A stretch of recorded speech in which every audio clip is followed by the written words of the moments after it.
Welcome, boxing heads. Are you ready for an exciting week of boxing? Weekend, sorry. Sid Boxing FU. Let's go, Frankie. Thank you. That's right. It's always go time with Frank Bay, right? Lots of boxing going on, lots of news going on. Why the F are the zone paying for that Haney jab and grab shit? Hey, I'm wondering the same thing, but it is what it is. It's the boxing establishment, the boxing media, que no, right? They know what they want. They want the next fraud May runner. But yeah, man, we got some things to flambe. Let's get to a introduction.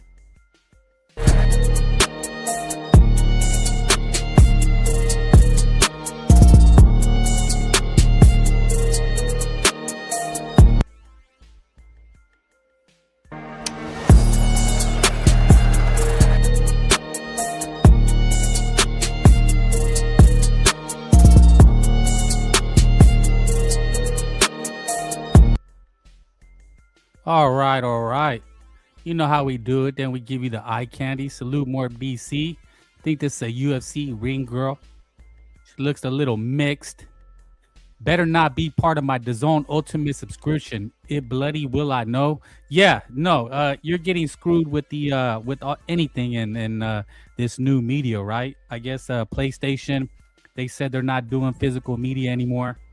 They caught a lot of backlash. I think the new streaming rules are that if you buy something, you really don't own it, right? That's kind of the downside of the streaming stuff, is that you really don't own anything, and that they don't want you to have any more physical media. Kind of crappy, right?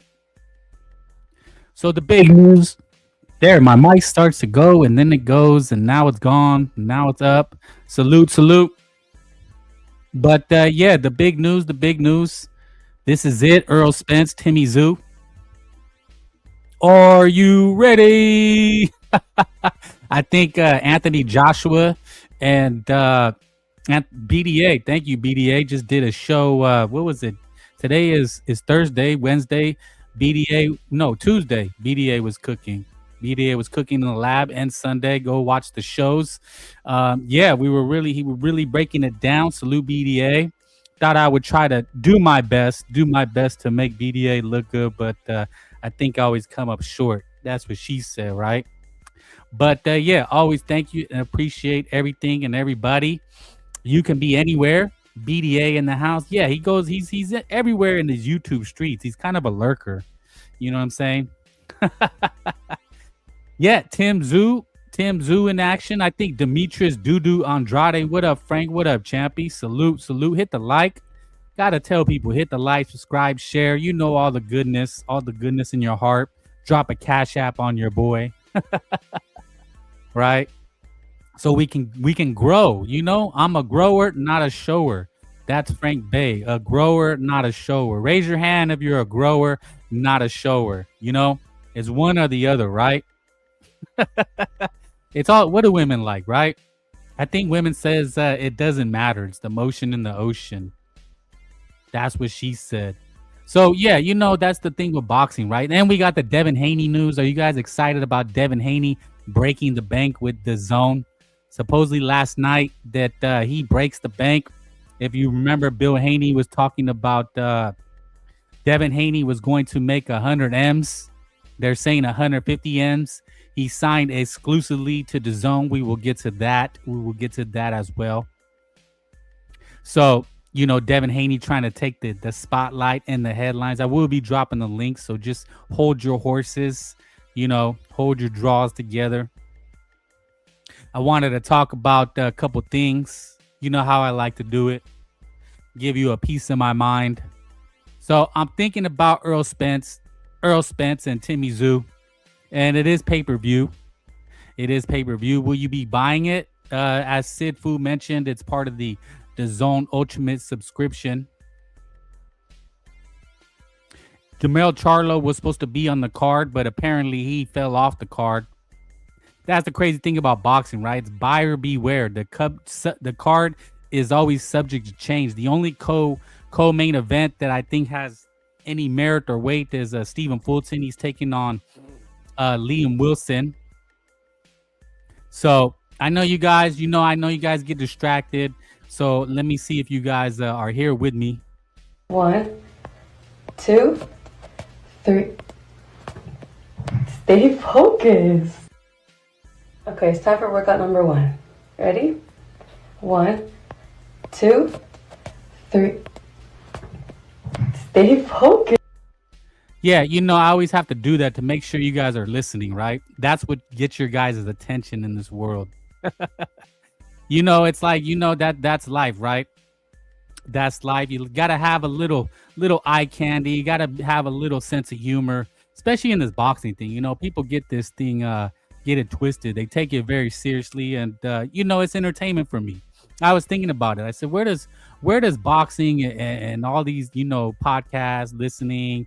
Because I'm like you guys, I listen myself. I like to be entertained. I watch boxing for entertainment, and I said, it's entertainment.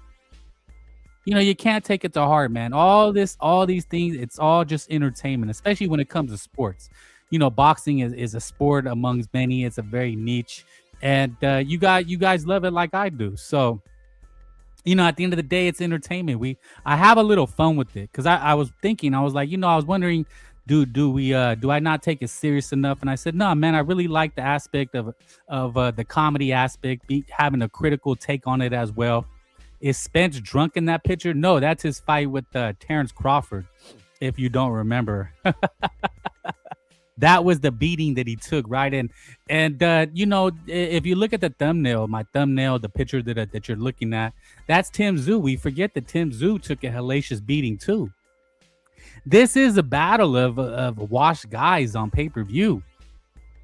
I mean, it's still $80. It's $80, I believe, on Amazon Prime. I'm not sure. It's probably as much as on the Zone, right? If you don't have the ultimate subscription.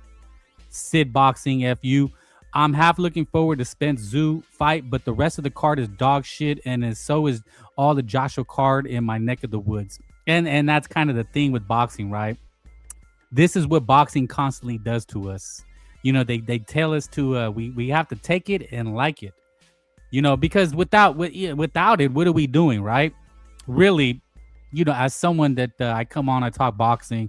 It's like at least it gives us something to talk about. Tim Tszyu, Errol Spence. Is it a battle of prime fighters, undefeated? No, but it's something to talk about, and we'll be watching. And at the end of the day, that's what I always think. I'm just a junkie. I'm a junkie. I came to that realization while working in boxing, doing boxing for a living, and I realized, I said, this is not something that is plausible as a career. I was thinking about that too. I said, what if I was given the opportunity to do boxing, turn my hobby into profession? And I thought, I don't think I would like it. I think I would be sick of boxing if I had to make this a career, a job, being a podcaster, and all you could do is talk about boxing, right? And imagine you had to kiss people's asses to get interviews. I said, no, I really like this as a hobby, talking to you guys, right? Having a little fun with it. But I would hate for it to be a career obsession. You really got to be obsessed with boxing, and you got to eat, drink it, and live it 24/7. And I think we get under the illusion that these boxers, that they live it and eat it and drink it too. And I've always said, being around fighters, having grown up with a family who was fighters, you'd be surprised how little boxers actually know about the sport of boxing. They really don't follow. It's just a job to them. It's just like a police officer, right? Is he consumed by the law? No, he just writes tickets, eats lunch, and shits like you, and gets to bully people. They're not obsessed with the sport of boxing, and they're not obsessed with the law. You know what I'm saying? But the people that are, I think those are the people that make it to the top, right? The Michael Jordans, who was obsessed with boxing. I think Canelo has said that he's obsessed with boxing. He loves the sport of boxing. He actually, Canelo was in the news too, right? He's talking about Benavidez in an interview, right? So a lot really going on. But let's break down the Errol Spence Tim Tszyu fight for a little bit. Let's talk about what we really see. What are we really looking at? Is it a good matchup? I think it's a good matchup. Is it a great matchup? No, will it be a good fight? All that matters to me, to Frank Bay, and I hope to my listeners, to anybody that listens to me, if you get to know me, right? Because that's kind of the we have a relationship. You get to know who Frank Bay is. I get to know who Morb DC is. I get to know who Sid Boxing is. You know, I get to know who BDA is, and we kind of understand each other and know where each other's coming from lurking through Matador. Like Matador, I know Matador, man. Really cool guy. Really, really has a good sense of humor when it comes to boxing, right? You gotta have a sense of humor with this shit. At the end of the day, you take it with a grain of salt, right? Especially boxing, because boxing truly is a soap opera. It really is, don't you think? Tim Tszyu whooped Takashi Inui ass, huh? I'll be honest. I'm not too sure about Tanisha Sue. I followed Tim Tszyu when he beat Terrell Gausha. Tim Tszyu has kind of been screwed over in his career, hasn't he? The guy's really been screwed over when it comes to the sport of boxing, which I'm gonna try to break down for you guys. Timmy Tszyu, right? Really screwed over. Remember, he was supposed to get a shot at Undisputed against Jermell Charlo, right? The 154 Charlo. Do you remember that? I believe this was years ago. This was absolutely years ago. Takashi Inui is a very underrated win for Tim Tszyu. What's good, Frank Boxing Gang? What up, gang? You're interesting, Lance, because I was thinking about that. I was like, Frank Bay, should he develop a character? Should it be about like a gangster type attitude? Because there's a lot of tough guys on the internet. If you ever talk in boxing spaces, people are always talking shit. Everybody's a billionaire. They bang mad whores everywhere. Everybody lives in a mansion. It's like, I'm just a regular guy. I'm just a guy that likes to talk boxing. You know what I'm saying? That's my attitude when it comes to this boxing gig, this boxing thing. But boxing don't love you back.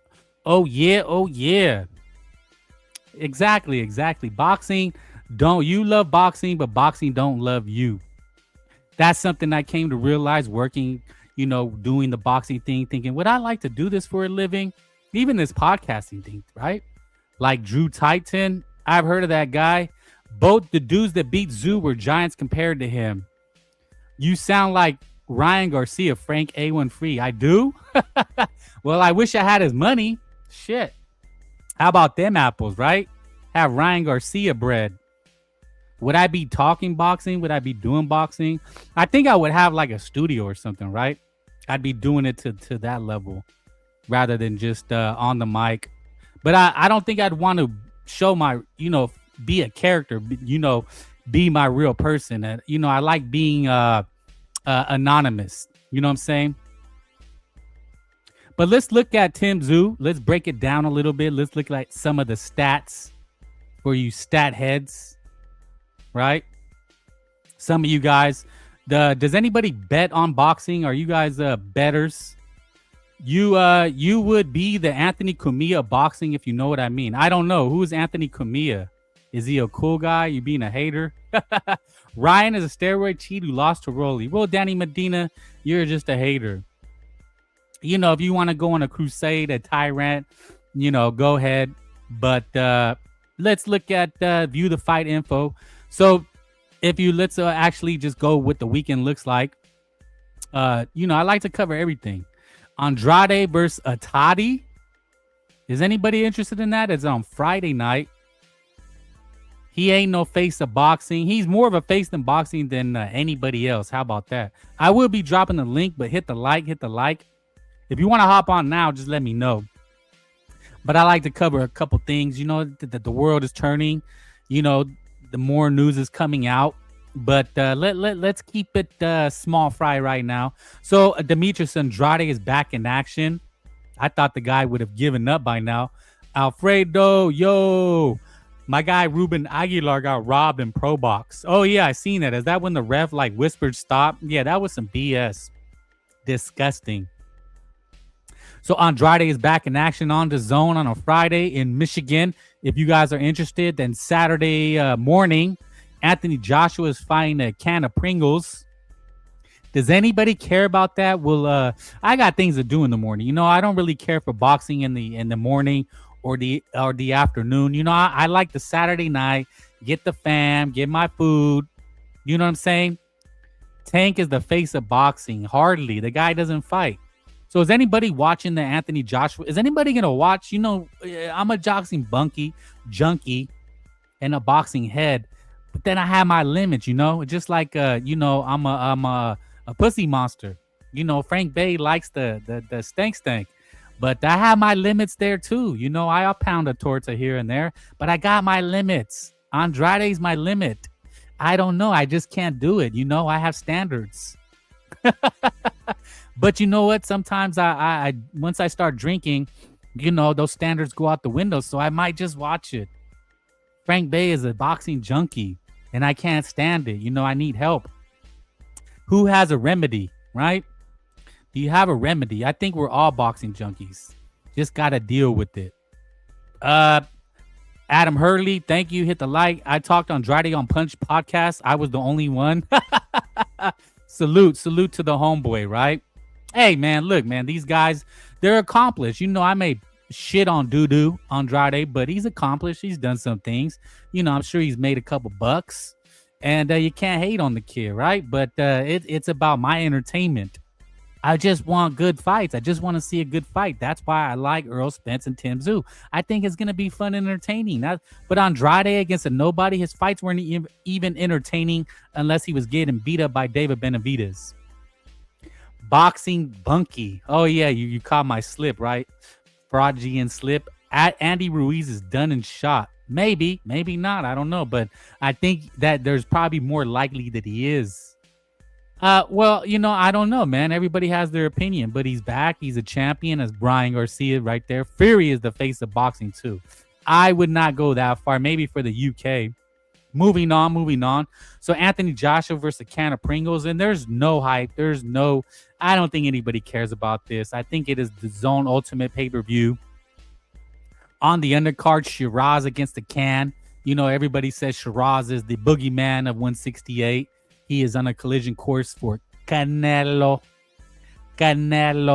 Josh Kelly, who may possibly be in line for Duran Ennis. He's fighting Gyarko, and it looks like he's Irish. He looks like a brother by way of Ireland, but people are saying he's a threat. Now, more DC, are you familiar with that Gyarko? I'm a junkie, but I don't have a Rolodex of names. Maybe I seen him. If anybody could help your boy, hit the like, subscribe, share. You want to hit the link, I will be dropping it. Demetrius Andre is a journeyman who got vacated titles, and he gave up his titles, right? And then Tsunami Meza, Bank August, okay. And then for the main event, well, before I get to the main course, we also got let's see, Bernalgas. He's at 5 p.m. I thought it was on a Sunday. Is Berlongas is on Saturday too? Oh, Sunday. Why does it have Sunday for Tim Tszyu pay-per-view? Wait, is this on Saturday or Sunday? I'm confused now. Oh my gosh. So Bernalgas versus Butler, who's been knocked out about 5 times. Berlanga Butler, Hitchison Salas, Derbiacheko Hackett. This is probably the most entertaining fight, I think, on the card. Otto Wallin back in action. Surienko, Francis Sosa. You bums, Rob. Okay, you're just a troll now. I'm gonna skip you over. I have Josh Kelly winning, but I heard this other guy's tough. I don't think Zuffa wants Saturday competition. Yeah, they got a strategy. It's just when football comes around, what will Zuffa do? Stephen Butler is dangerous for Edgar. That's crazy, right? A lot of people are dangerous for Edgar Bernalgas. It's crazy. Zuffa's trying to make him into something, but we'll get to him. So I want to break down. Let's look at the analytics, the stats for Tim Tszyu and Errol Spence. So Errol Spence is 28-1. His lone loss coming to Terrence Crawford, where he caught a hellacious beating. Tim Tszyu, the son of Kostya Tszyu, right? Tim Tszyu is kind of a Nepo baby. We were talking about that on BDA, right? How Connor Benn is a Nepo baby. The Vargas bros are Nepo babies who will be fighting in bare knuckle. But Tim Tszyu is also a Nepo baby himself. Would he have got all the opportunities if he wasn't the son of a former fighter? But the crazy thing is that the son of former fighters are not guaranteed, right? Nico Ali Wash, he was the grandson, but nevertheless, do you understand what I'm saying? They often do very badly, right? Because maybe they don't have the same hunger. Julio Cesar Chavez Jr. did good, but he also had Omar Chavez, who didn't fare off so well. Layla Ali. We've seen these before, but more often than not, the sons don't do too well. They often do worse than the parents. And it looks like Tim Tszyu, he's done better than most Nepo babies, but he has come up short of the glory of his father, who I believe was a pound for pounder at one time. Stephen Butler can punch. It will beat Australia. Okay. But they have it as the card on a Sunday, dickhead. All right. Smart asses. I love it. I love it. A lot of brothers were crying when Kostas Tszyu knocked out Zab Judah. Yeah, that was one for the record books, right? Zab Judah was supposed to be it. He was supposed to be him, like kind of what like Shakur Stevenson is now. So look at Tim Tszyu has 3 losses, right? Jeez, 3 losses. Murtazaliev and Fedor twice where Tim Tszyu quit.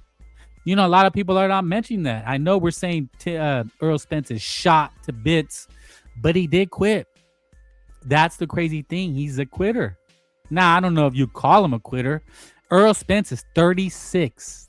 36 years old. That is pretty old for a fighter. Now, he has only less than 30 fights, but we know his past. We know his career, right?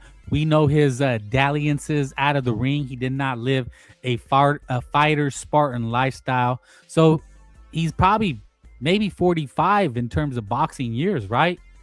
Mick Lloyd, Tim Tszyu versus Spence, Jeff Fenech teaching him how to maul Spence Jr. Okay.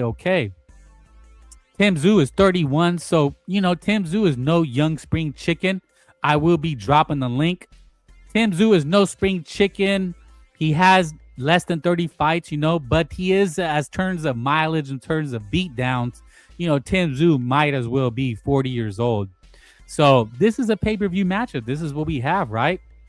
Kind of, no title on the line, right? A pay-per-view with no title, which is interesting. People make all these deals about titles and who's a champion, who's not, but there's no title on the line. All they have is names. The ghost of Errol Spence and what maybe is left of Tim Tszyu. Timmy Tszyu, okay, I already did that. Prime Spence got hurt by non-punchers multiple times. A lot of questions for this one. There it is. And Errol Spence, Errol Spence is a former Olympian. You guys forget, this guy was it. He was him. He was supposed to be Floyd Mayweather, right? He was pound for pound at one time. He was the guy, right, for the PBC. This was the poster boy for the PBC. And I think people liked him because of his style too. He had a fighting style. This was coming around the end of the Floyd Mayweather era, right? The jab and grab, the holding, the fouls, the boring fights of Fraud Mayrunner. And people wanted something new. That's my take on it, right? People wanted to see action again. And I think Errol Spence gave him that hope. Spence, old duck-ass Pacquiao there. And, Spence was supposed to fight Pacquiao. He was in line to fight Canelo Alvarez. This guy really dropped the bag. Today, Prenga said he's knocking AJ out. Hey, AJ's been knocked out by lesser, right? Nobody thought he would ever, when Andy Ruiz was like a Buster Douglas in there. Tszyu never should have let Spence change the weight limit to 160. You know what, Casamigo Kyle, thank you, hit the like. I thought that too. Tim Tszyu is he's being beta right now, right? He's a pushover. He got the switcheroo when he was supposed to fight Keith Thurman. Keith Thurman pulled out. He got in there with a monster like Fedor, got played, got beat. His corner should have stopped the fight. Now he's accepting this. This guy gets the raw deal. He hasn't learned his lesson. Boxing, a lot of boxing is chess. This is chess, not checkers. This is your life. This is your career on the line. And every time you fight, it is on the line. Hit the like. If you want to hop on now, let me know. Spence made a career beating up blown up lightweights and 140 pounders. Tim Tszyu Tim Zeus's time. What a comeback. Did he come back? Okay. I'm not sure what you're trying to say. When is Tim Zeus, Spence? So it is in Sydney, Australia. Errol Spence said that he wanted to go to Sydney, Australia, and I don't believe that. I don't buy that. I think they know that they weren't sure if Errol Spence could come back after 3 years and sell, and the most money to be made is in Australia. They Tim Zeus makes a lot of money over there. Mick Lloyd, what Spence payment for this? I'm sure it's a lot. I could imagine it's a couple million, 2-3 million. Pillow Fisted Ugas almost knocked out Spence. Yeah, who was Ugas at the time, right? Was he their late replacement, or was that already set up? Tim Zeus, Spence, Zoo, and stats. Errol Spence steps into the ring with the record of 28-1, 22 of those wins by knockout. Tim Zoo, 27-3, 18 wins by knockout. The stats suggest Spence has an advantage in power over Zoo. Errol Spence is older by 5 years. Errol Spence fights out of the southpaw stance, while Tim Zoo is an orthodox fighter. Okay. Spence is arguably the less experienced fighter, having had one fewer fights. Made his debut in 2012. Jeez. Zoo debuted in 2016.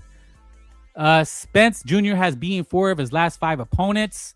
In his last fight, he lost to Terrence Crawford in an absolute beatdown, right? If you look at this was supposed to be Errol Spence and Tim Zoo. They called it the fight of the century, right? That was supposed to be the almost a Hagler Hearns. This was the two African American fighters, and this was supposed to be that fight. Like Floyd Mayweather, he had De La Hoya, he had Pacquiao, but he never fought like another African American, right? As like the big fight. When Floyd Mayweather fought Zab Judah, it was not a big fight. But Errol Spence and Terrence Crawford was supposed to be the number 1 pound for pound fighter. It was gonna crown, and it was gonna make the man. And what a letdown. I mean, it wasn't even close. The last fight prior to that, he had defeated Yordenis Ugas in 2022. So the last win by Errol Spence was 4 years ago. 4 years ago was the last time we seen Errol Spence look like a fighter. That is something else. When you really put it in perspective. And this is what you're buying. This is what they're selling the fans. Boxing continually grates its fans. When you really break it down, it's kind of embarrassing that they're selling you this fight. I'm sorry. I just got to keep it real. Frank Bay got to keep it real with you. Earl beat Danny Garcia. He beat Sean Porter. Those are good wins. I think his most commercial fight was Mikey Garcia, right? But again, he took a lot of criticism for not stopping little ass Mikey Garcia.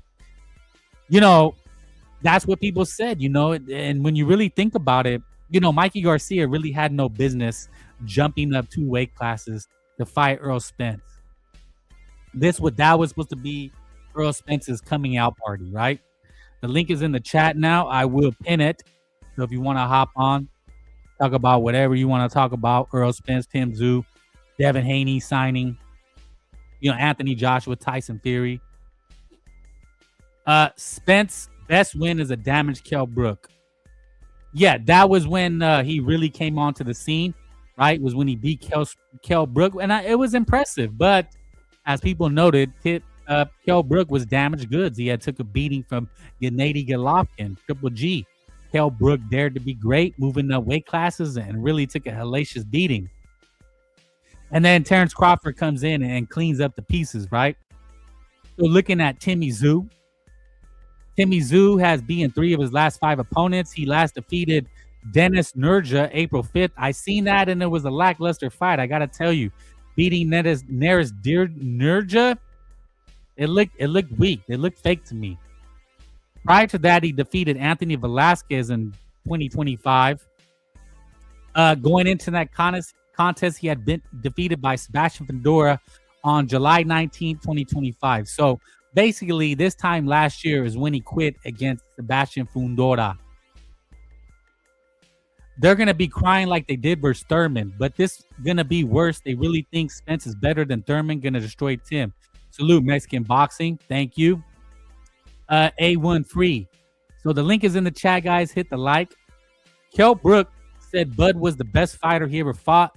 He said the only thing GG had on him was power and size. Well, I mean, come on, man. The guy, Kell Brook, I don't know what his angle is, but come on. The best fighter he fought was Triple G. Come on. When you get your ass busted like that, that's the best fighter you face. Bud cleaned up leftovers. It is what it is, man. You know, I'm cooking them on Discord already on TBV, and they big mad. Everybody came out their Discord when Spence gets destroyed. Is going to be hilarious. Yes, their tears will be delicious. Spence is damaged goods. That's what everybody is saying. So Tim Tszyu quit on a stool, or he retired against Fundora. And then, he lost to Bakram Murtazalev just coming back. And then we seen the bloody mess that he was against Sebastian Fundora, right? So, both of these guys are damaged goods. That's the crazy thing, right? Damaged goods. What are the odds? Oh, shit. Why does it do that? What are the odds? Let's see what the odds are for this. So people say Tim's community predictions. 72% of people have Errol Spence. And I've been seeing that. Who brought up that point? Mexican Boxing is saying that, all the old Spence fans, they're coming out. And it was brought on BDA. We were talking about Errol Spence and Tim Tszyu, and Never Sober's mentioned before I did. I was going to. But, one of the things that is very big in the culture, what Errol Spence used to represent, hanging with rappers, drinking lean, you know what I'm saying? Is never losing to a white boy. I believe it was Devin Haney that said it. You got to understand, losing to, Devin Haney said it, Bernard Hopkins said it. You can't lose to a white boy. You can't lose to a white boy. That is the ultimate shame for shame. Champy, I got 100 on Timmy Kazoo on FanDuel. Okay, salute. So let's look at the odds. Errol Spence is currently a favorite. A minus 120 favorite. That's crazy. So the 12-round contest, middleweight. It is at middleweight, 160. Errol Spence has a 52% chance of winning. He is at minus 120, and Tim Tszyu is at plus 100. So, yeah, it looks like the money is coming on Spence. A lot of people truly believe in Errol Spence. He's the truth, right? That was his moniker. Man down, strap sees them. Earl the Truth Spence. But he wasn't.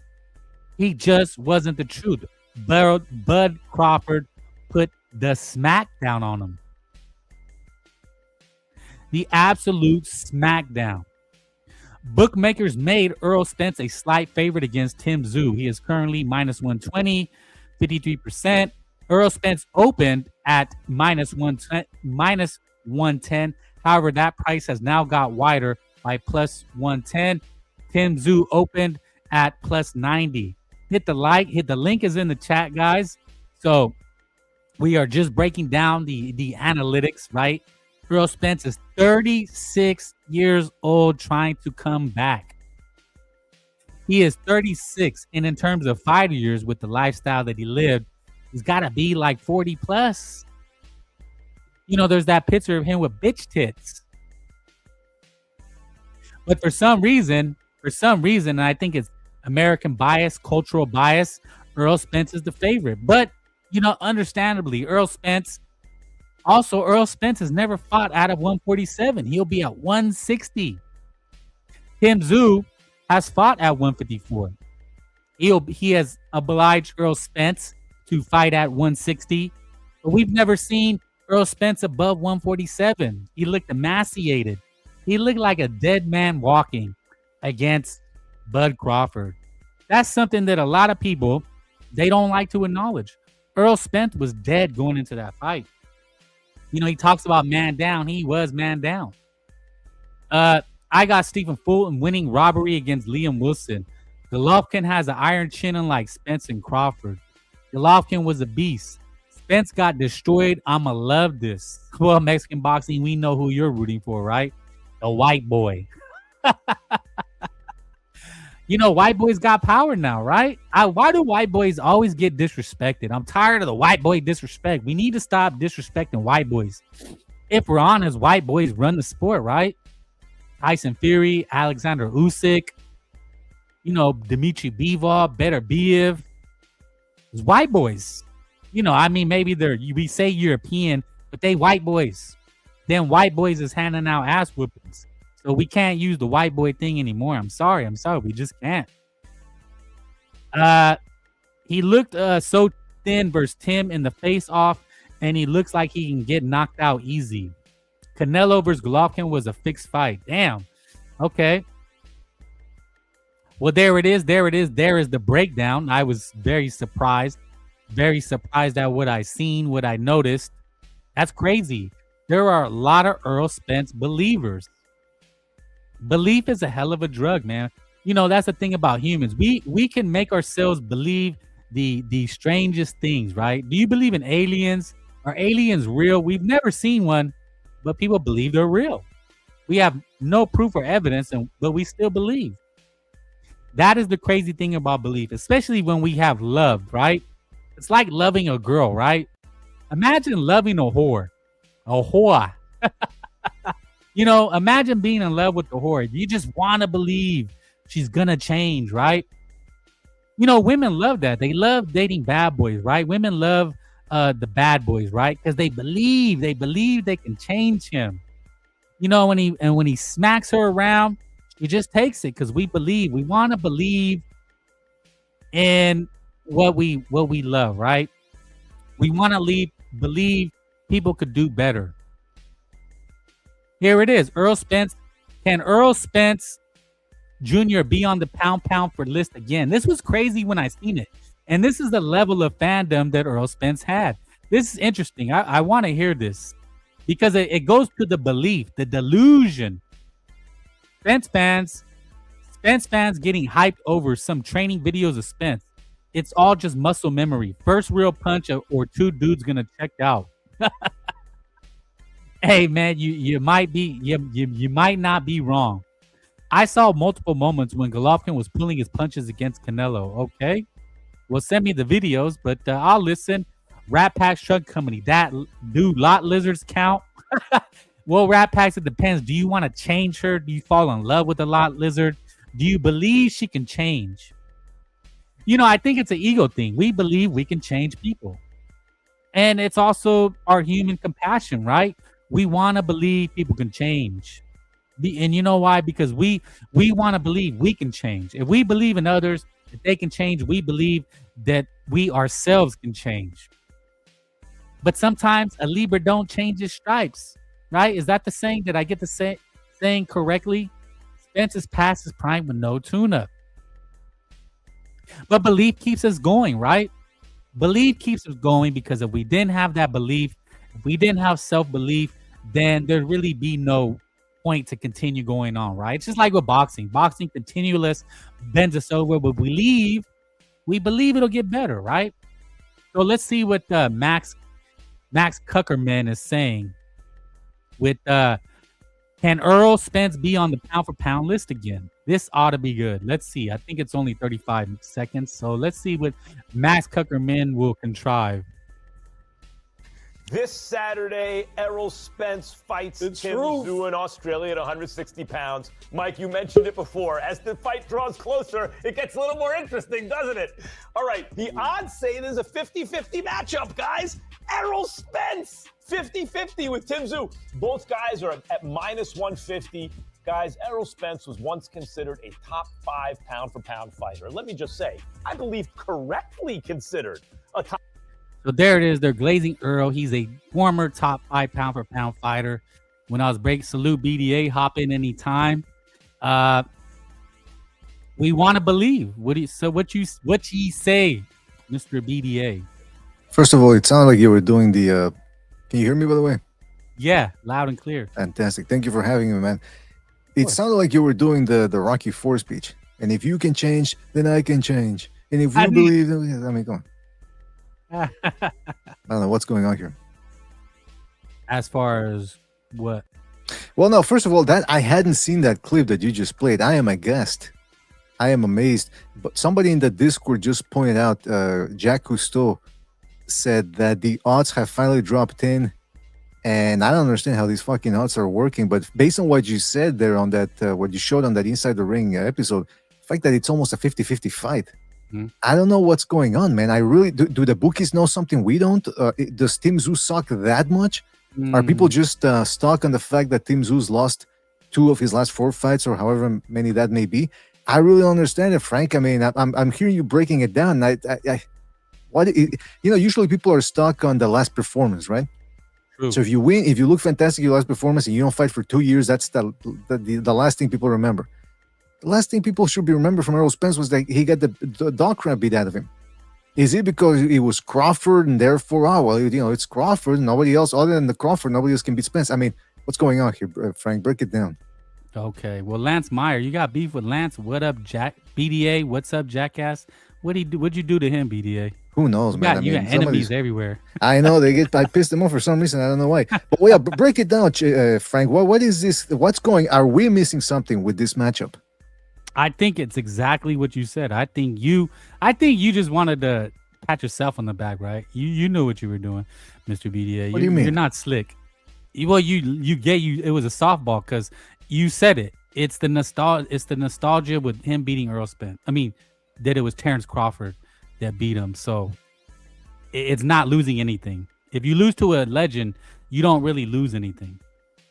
Well, that's the thing. It's how can I say this? We were talking about this yesterday or the day before yesterday. It's as the fight nears, the conditioning starts kicking in. Well, it's Spence, Spence, my guy. Right. He got that dog. And so, yeah, they're saying, and the other dude, what is he? He's a white guy, right? Look at him. Yeah, He's a cumskin. So that's what starts percolating inside their noggins. Pretty fly for a white guy. That was that song, right? Pretty fly for a white guy. Right. Because white boys get disrespected. Let's keep it 1,000. White boys get disrespected in the sport of boxing. I mean, just the fact that you can say a white boy and you can't say it about any other race. I mean, that's yeah. Yeah, you're right. It is. You can't say Mexican boy, little Filipino boy, but you can say white boy. It like rolls off the tongue, rolls off the tongue. Because I think in there's like a lot of white rappers now, right? So they embrace it, being a white boy. I don't think they embrace it. I don't know. I mean, if some of them do, they shouldn't, man. Well, like in those dance movies, it's the white boy that comes in. They're like, "Damn, you fly, white boy," and he's like, "Yeah, no." So it's like, you get points, you get extra credit if you can dance and rap being a white boy. And boxing, right? Like a white boy that could fight. Like, damn, okay, he's nice. Oh, you know what? One day we have to watch that clip. Chris Rock used to have a show on HBO, and it was a talk show, and they did a segment once. It was in 97 or 98, I want to say. He went to a gym in Brooklyn, and he was just asking the fighters there, can white people box? And it was just a whole segment on shitting on white people, how they can't box. And I think that's why when Kovalev came along, Lomachenko, Golovkin, Usyk, that's not for nothing, but that's when the LDBC started. Because they lost their shit about how that was the thing. It's like if Argentina all of a sudden is no longer good at football, they're gonna lose their shit because they're obsessed with that. They live vicariously through that, and so that's what happened with some of these dudes. And then it's just they started going mad. But going back to the Spence Tszyu fight, I mean, can we agree, Frank, that if Spence win, it is an upset because it goes against conventional logic or conventional wisdom, rather? That it's an upset, yeah. I would think it would be an upset. Because, I mean, that's what I'm asking, though, is how good is Errol Spence and how bad is Tim Tszyu that these people believe that after 3 years of inactivity, getting his ass beaten the last fight, what's the other one? The alcoholism, well, I shouldn't say alcoholism, but the wild lifestyle, the wild living for years preceding the accident. And then on top of that, the accident. How are people still I mean, in other words, if they pick him, they can't go out there and say, "Oh, yeah. You see, give me my credit because I picked him." No, you're picking him against all conventional wisdom, and they're not making good arguments. No, that's what it looks like. I was surprised to see it because I guess you did a poll and you were mentioning the poll and it's overwhelming for Earl Spence. But it's I was listening to a show and it was a trainer talking, and people were saying, talking about Earl Spence, and he just kept saying very subtly, "When was the last time you seen him look good?" And nobody could answer it. Because it's Earl Spence. All they can say it's Earl Spence. But like, when was the last time he looked good? Well, not for nothing, but you can't go by what Errol Spence fans say, right? Because we're aghast and befuddled about why are they picking Spence to beat Zoo. Remember the reason whenever there was a guy named Jimmy, but not Jimmy from our show, but English Jimmy. He was a British guy. He was always at the tavern and What Rapid and all these other shows, and he would go to these shows where Spence was their favorite. And this was obviously before the Crawford fight. And he said that's where I got it from. I always give him credit for that. When he would ask them, "Hey, why are you picking Spence?" And they would always go, "He just got that dog. He just got that dog." That was their whole thing. That way he's got that dog. So that's what they were. That's their whole basis for picking. That was their whole basis for picking Spence against Crawford. He just has a dog. He's just too tough. He's gonna outlast Crawford. And so they couldn't break the fight down. And it's almost something similar here. Well, why is he gonna beat Zoo? Well, I mean, fundamentally, it comes down to the fact that Zoo's a white boy. And Spence, well, he just got that dog. 3 years, 4 years out of the ring, 5 years, don't matter, man. Well, the thing about it, you asked earlier, the people that were talking to the coach, the trainer, who has a couple fighters, they're boxing fans. They're not Earl Spence fans or Tank fans. They claim to be boxing fans. But they really had no boxing breakdown or analysis. But that's the thing, is that they claim to be boxing fans, but really it just has to be fandom. It has to be. It has to be, because they're not breaking it down. I don't know, man. It's interesting. I mean, if Spence does pull off the upset, though, how big an upset would that be? How big? It wouldn't. I don't think it would be an upset. Because Tim Tszyu is kind of shot to bits himself. I mean, I showed the thumbnail. He quit against Fedora, and he got elbowed and had a vagina on his head that first fight. I mean, that his corner really fucked up, man. I mean, he fired them all anyway. He ended up firing everybody. But I mean, what happened. He was never the same. If you remember Mortazaliev, you could tell he was a gun shy. Like every shot was just sending reverberations. What do you call that? Reverberations? Yeah, through his body.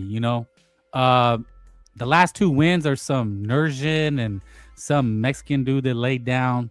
But Tim Tszyu is pretty much on his last leg himself. Really? Yeah. That's my understanding of Tim Tszyu. Also, Earl Spence is going to be fighting at 160. He's never fought.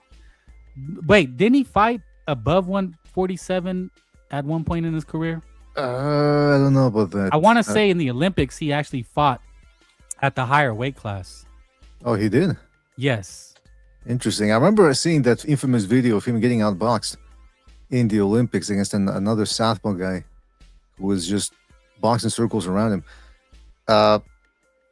Yeah, I'm looking at that Tim Tszyu here. I don't understand where this. I'm gonna rewatch the fights a little bit here while we talk, but I'm looking at his record. He beat Anthony Velasquez after the Fundora rematch. Yeah, the guy was 18-0, and then he beat Denis Nurja, and I think that was a bit of a grudge match.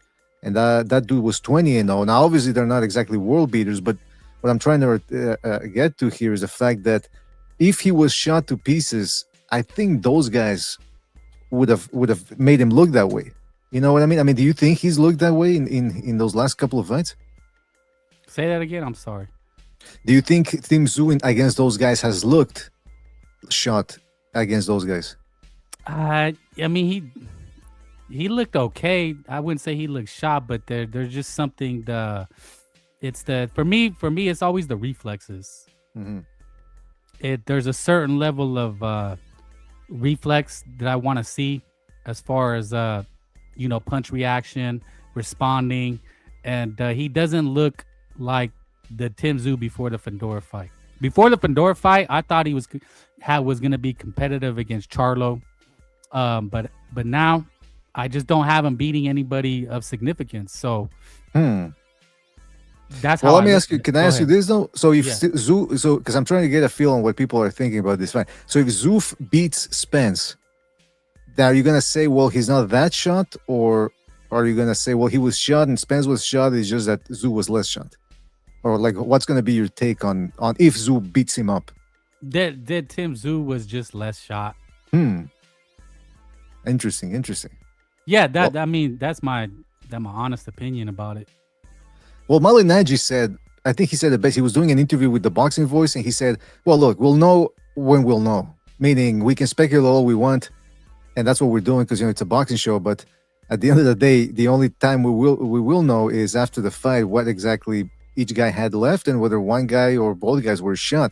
But it does harken me back to the McGregor thing from a couple of weeks ago, when people came out of the woodwork after the fight. Like, I told you, what were you thinking? Thinking that McGregor had a chance. I'm thinking, well, wait a minute, where were you too? I mean, I don't know. I didn't follow that too closely, but I just remember some people after the fight saying, well, of course it was going to look like crap. I mean, he'd been living a wild lifestyle. He'd been inactive. Of course, that was the logical thing to happen. So I think I'm expecting the similar thing on Sunday. I think a lot of Okay, people are going to come out of the woodwork and go, why there were it you is. thinking? So I would just want to know from other Okay, people too out yeah, there I too. It's get like, it now. Yeah, you're a strategist, BDA. I get no, I'm that not. about you. No, I'm seriously. I want to know what people think about this fight, because that's the other thing. I heard somebody say, like, fuck, in the comment section, somebody said the same thing. It's like, well, Tim Tszyu too, he's on the downslide. And I'm thinking, yeah, but it's like saying a 35-year-old guy is on the downslide compared to a 40-year-old guy who has also been looking like crap in his last couple of fights. The downslide from the 35-year-old might not be as bad as a 40-year-old guy. So what I'm saying is, okay, let's say Zoo is on the decline, but enough on the decline that he's no longer a world-class fighter, or he just simply is on the decline that he's no longer able to beat some of these top junior middleweights. Because you see, it's Okay. relative is what I'm trying to get at. Yes, I think it's the latter. He's on the decline where he's not gonna beat the top guys. And that's the thing, but Errol Spence ain't a top guy anymore. No, but like you're saying, if he wins, they're gonna say he is. If Tim Tszyu wins or Errol Spence, you're saying? No, Errol Spence. Oh, well, I mean, why shouldn't he? I mean, Tim Tszyu is a top 10 junior middleweight still, I believe, by Is Ring he? Magazine. Ooh. Nah, I mean, how could you consider him a top 10 150? Wait, they're going by middleweight or 154? Well, I mean, technically he's rated. They're going to be fighting a 160, but he's still a top 10 rated 100 junior middleweight. Is what I'm saying. Let me just double check. You never know, man. Yeah, no, Could be I was speaking gonna out of my look ass. right now. Because I think it would still be 154. I don't think he would be at 160. I think he's doing it just to placate Errol Spence. So super welter. Oh, you're right. He's no longer in the top 10. Whoa, they Yeah, kicked that's him what I'm off. saying. Wowee. So forget everything I said then. Forget all the analysis, all the questions I was asking. Forget about it. He's in the one for the WBO, so he's still rated high, because they have their top rankings. Right. But I see him number 5 in the WBC. But as far as 154 top 10, no, he's not up there anymore. Wow, that's interesting. Interesting. Israel Madrimov looked like crap in his last fight. He lost to Ortiz. They still have him rated. Murtazali lost. Well, I guess because he didn't get stopped and quit twice. Maybe that's what it is. But yeah, there's a difference between being ranked in the alphabet organizations and being ranked in the top 10. It's harder to get ranked in the top 10 of Ring Magazine, whereas there's 4 belts floating around. One of them's going to rate you. Yeah, he's number 1 with the WBO, Tim Tszyu. Yeah, he would be in line for Jerron Ennis, which would be crazy. And he's number 6 with the IBF. And number 5 with the WBC. So you see, these dudes got stopped twice. Ring Magazine kicks him out. These guys still have him in the top 10. How does that work? Yeah, no, I mean that's what I'm saying. Tim Tszyu is I don't think you could take him seriously as a top contender. Mm-hmm. But if Errol Spence wins, they're gonna find a way to throw him probably number fucking. They'll move him past Dias. They're gonna put him in the top 5. Yeah, They'll move him ahead of Madrimov. yeah, I think so. Maybe even Fundora. Yeah, nah, that's a stretch, but I mean, it's just that if anybody can stretch it, it's those people over there, Ring Magazine. that is true. That is They true. they love got- getting stretched by some of these fighters. They love that's the fantasy they have. They want to get stretched out. So when it comes to stretching, they're all for it, man. Hey, that's how you get ahead, right? If you're not stretching, you're not winning. If you're not stretching, you're not getting head, is what you're saying. I mean, hey, man, get it how you live it. That's why I'll never get ahead, right? That's what I tell myself. Well, That's I ain't right. doing that. That's right. Some of these guys at the top, who knows what they had to do. Hey, that's what I'm saying. There's nothing free in this world. But that's what I was saying too about the whatchamacallit, the song by Bob Seger. You're gonna have to serve somebody. That's whoever you are, wherever you go, you're gonna have to serve somebody. Can I tell you an interesting thing about this fight though, the Zoo Spence fight? Absolutely not, BDA. All right, forget about it. No, please. I think, and I want to. to get your thoughts always on this about whether they're doing it for marketing or not. There seems to be a bit of a grudge growing between these two guys. There's some animosity that's been brewing, and between Spence and Zoo. Yeah, I had just had that. Was showing that, but go ahead. Well, yeah, there's the clip. Remember, there's a clip we saw where he's, this guy says one thing, and then when he's in front of you, he want to shake your hand, and that's the thing. He didn't want Yep. to shake Zoo's hand afterwards. And I looked into the backstory of this, and apparently Spence said that it's because Zoo has been trash talking and saying some disrespectful things. Apparently, Tim Zoo before the fight said, "I'm coming for every limb. That's it, especially that retina." Now, for people that don't Ooh, know, dirty. yeah, for people that don't know, Spence had a retina surgery before the Pacquiao fight. I mean, they had to cancel the Pacquiao fight. He had to drop out Mhm. because of that eye issues. Also, because Zoo said that Spence is trying to do a cash grab. He said, when you've made 20 million from one fight, your mindset changes. 3 years of enjoying yourself, it starts to run out and you need a little more money. I think that's his biggest inspiration right now. So essentially, he's calling Spence broke. And, for guys, some of those guys, like in that culture, calling them broke is about the worst thing you can do. That's why they're always showing the chains and they're filming the vlog of them going to buy a new car or whatever. So if he's challenging Spence's finances, now it's personal. Oh, yeah, you can call him homo all you want, but call him broke. It's another level. It really is, man. Now, those are fighting words, as I like to say. Zoo also said that he had no admiration for Spence. It doesn't have any. He says, I was never an Errol Spence fan. No, never was, never will. He also said that Spence is cocky. And he says he thinks I'm a walk in the park. He thinks I'm easy. He thinks I'm trash. Those are his words, but he's not taking it seriously. Those are his words. Now, that's the thing. I couldn't find any backstory to Spence actually saying that, but actions speak louder than words. Frank, do you think that Spence, by refusing to take a tune-up against Zoo after all this time and everything he's going through his life, is that the ultimate form of disrespect? Like, hey, I don't need a tune-up for you. Yeah, I mean, if I'm Tim Zoo, I would take it as disrespect. It's just like, you want to disrespect somebody, don't warm up, right? You walk in the gym, and the guy, and the guy says, "Hey, you wanna get in the ring? Yeah, let's do it right now." Like, what? Don't you need to stretch, warm up? Nah, man, I'm ready right now. Like, okay, I guess I ain't shit, Like you said, some people take things differently or they interpret things differently. Like, if I'm a fighter, you can call me an asshole, idiot, a bad fighter, blah, blah, blah. I don't care. But the actual act of, hey, I'm going to come out of retirement after 3 years and fight you, no tune-up, that is a form of disrespect. So I also want to ask you, though, but that was Spence's disrespect towards Zoo.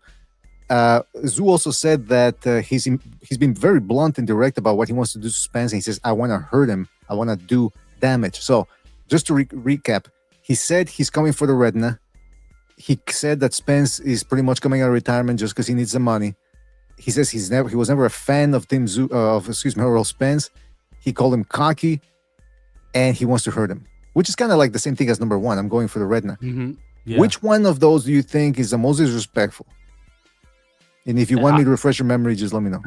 Where'd you get this article? Boxing Scene, you said? Ring Magazine. Oh, it's in Ring. Oh, I don't even have. I would look at get it right now. But yeah, the retina for sure. That's kind of low. You know, I mean, you could talk shit, but when you go after a guy's actual personal injury, that kind of, to me, comes across as a dirty guy. You know, it's like I used to play baseball, and you know, a guy would say, "I'm gonna strike you out," or you know, "I'm gonna hit a home run." But some guys were just like that. They were mean. I'm gonna throw at you. They'll tell you, I'm gonna hit you.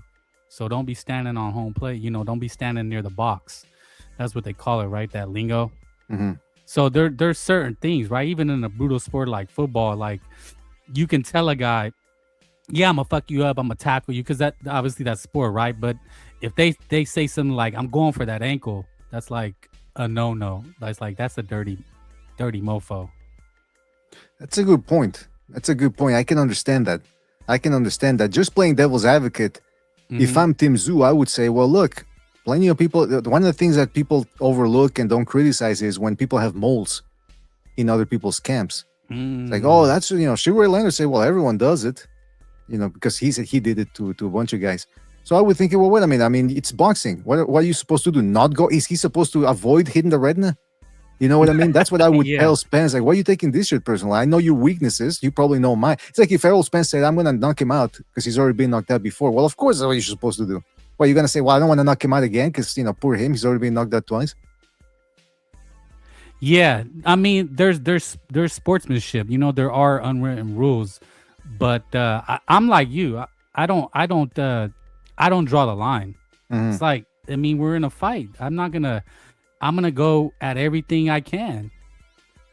Go ahead. Because in baseball, it's illegal for me to, if I'm a pitcher, I can't, under the rules of baseball, I can't hit you right with the ball. I'm not allowed to do that. Right. It's a penalty. Right. So that if somebody says I'm gonna do that to you, yeah, then I understand you could take it personal because hey, this fucker's breaking the rules. There's nothing against the rules of having an advantage within the rules. If the guy's chinny, if the guy's got the detached retina, he's the one signing the contract. You're allowed to punch him in the face. Now, if Spence had penile elongation surgery or something, or in my case, like reduction surgery, I would. And the guy goes, "I'm going to hit him in the nuts." I'd think, "Hey, well, numb nuts, you're not allowed to hit me in the nuts. What are you, a fag? You know, trying to hit me down there, touch me down there?" But in this scenario, it's like, well, the guy had a detached retina, and he's the one choosing to fight. Well, sucks for him, but that's what it is. Yeah, I mean, it's all fair in love and war. I'm one of those people, like, if I have a son and I'm coaching him and he says, "Dad, this guy said this, he's going to do this." I said, "Good. You're in his head already." Like, don't whine about it. Don't cry about it. Don't bitch about it. Like, this is the game. I mean, if people want to get dirty, they're going to get dirty. I'm happy he's telling you because it lets me know that he's not confident. That's just how I coach. So it's like, I don't want him to come to me and be all like, "Dad, he said he's going to." I'm like, "No, son, like, yeah, you're not supposed to. It's bad sportsmanship. I wouldn't say you to do it, but I don't want you to start bitching about it." See, you're on another level when it comes to this, you know, psych out shit and all that. Like, you already see through the game. Like, you can't lose the game if you're not playing it. And that's what you do. You know, they try to get you within a box, within their rules. And you're like, "No, you can't box me in." In regards to the thing about him saying the most egregious one, I think, for Spence was that whole thing of, well, he's coming back just for the money. Like I said, I think that really irks. The thing about I don't admire him. Well, does he have to admire you, Errol Spence? I mean, you know what I mean? Like, I would probably take that one a little personal, but I'd be like, "Hey, listen, different strokes for different folks." The cocky thing that Sue's saying that Spence is cocky, again, that is indicative, or that is representative in the fact that Spence has not taken a tune-up and is coming back after 3 years taking on Tim Tszyu without a tune-up, as we said earlier. That one, yeah, I understand why Tszyu would be pissed off with that, and I understand why he would call Spence cocky. You can't say Spence isn't cocky. Remember, like I said in the show the other day, when he went out flying out through the window and came out of the hospital afterwards with a couple of scratches and some teeth issues. The first thing he posted was, "I'm a beast.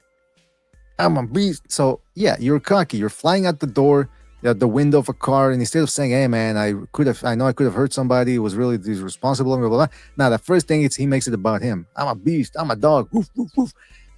And the I want to hurt him. Well, okay, that I'm goes back to clipping that. I'm clipping that. Every time you come on, Please I'm don't, gonna man. play it Please for you. don't. Woof woof. PDA. R. Now Arf, yeah, there you PDA go. said woof woof. Well, I'm trying to keep it PG here. It's a little bit less Okay. intimidating. This If is I really R, start, R. if I really start barking, then people are gonna tune out because they're gonna whoa, there's an actual dog. That's on the, what you on do the to the 15-year-olds when you walk in the gym. You go, "Ah." Or you go, Yeah. woof woof. Yeah, exactly. No, I go woof woof because I want to get their guard then. Okay. The Zoo and okay, so Zoo and the other one, the final one was Zoo saying I want to hurt him, but that's like that's the same thing as number one where he says I want to inflict maximum damage. So at the end of the day, man, I think you know what it is. I think this is Errol Spence trying to psych himself up. I think he's trying to pump himself up. He's trying to make this personal, and you know what? That's not a good sign, man. That's usually what all the fighters have to do. It's like, fuck, I don't feel the motivation. I don't, it takes them longer to get going in the gym. They got to warm up a little bit more. They got to stretch more. They got to be careful not to get injured because the body doesn't recover as quickly at that age. And so they start looking for little extras. Like, look at this motherfucker. Look at how he's looking. So to try to, like I said, they motivate themselves. So I don't know, man. It ain't looking good for all Errol Spence. That's all I'm saying. Yeah, when I used to walk into a bar, all I had to do was look at a chick and she knew it was on, but now, I got to stretch now, but I got to talk myself into it more and more. Like, yeah, I'm going to rock that world. I got to use the more verbal game. Mm-hmm. And you got to do the PEDs too, right? Like from the gas station over there in California. Oh, yeah. It's a mandatory. I still can't believe you guys have that over there. Those pills in the gas station? Yeah, what do they call it then too? The honey packs or whatever? Yeah, I mean, mostly I seen them like at the smoke shops. I don't know if you know what a smoke shop is. We have those in Cali. It's where you can buy like marijuana hookahs. You can buy jerseys. It's like a one-stop shop, hood shop, and that's where you find all the good shit. The Pakistanis have all the good shit. Frank's street slang slipping there a little bit. But it's dangerous though. I'm telling you. What do you call that? What you warn people? Disclaimer. Yeah, disclaimer. Don't be buying shit at the gas station or the local smoke shop. You don't know what's in it. Horny goat weed, I think. Is that what it's called? Some of them. I mean, I haven't. It's been a while, but I think I tried it a couple times, but not anymore, man. Jeez, I mean, I'd be scared. I got money now. I can buy the real stuff. There you go. Young, poor, and broke. Yeah, I'd be scared of buying those. And believe me, they don't have them here. I've checked at the gas stations. Believe me, I burst in, kick the door in. I go, where are the dick pills? And they look at me like I'm crazy. They don't have them. That's a Cali thing, I think. They say, sir, you don't look like you need them. Is that what they tell me? Oh, wait a minute. Wait a minute. Hey, anything helps, man. Anything helps. Well, people probably use it. They're amphetamines, right? Those that thing. Honestly, I've never looked at the ingredients. It's almost like it helps not knowing. Like I don't really want to know what's in it. that makes it better. Yeah, like okay, if it works, it works. But man, you don't know if they work. I've never tried them, man. Right. I'm curious though. I'm curious. I know it's stupid, but I mean, part of me goes like, well, why not, man? Everyone's doing it. All the cool kids are doing it. Well, you just talk to people at the gym. You know what? That's not a bad idea. You just pop up a conversation with the guy, and it just naturally comes up. Because you talk about supplements and hey, bro, what you using? And then people will tell you everything. I used to work in the gym, so I know. Yeah, did you see that there was that what's the name of the guy from the Avengers? Thor, the guy who plays Thor. Anyway, he's an Australian dude. And he's in his 40s, I guess, now. And he just dropped a video of him working out at home. This dude is jacked and he's ripped.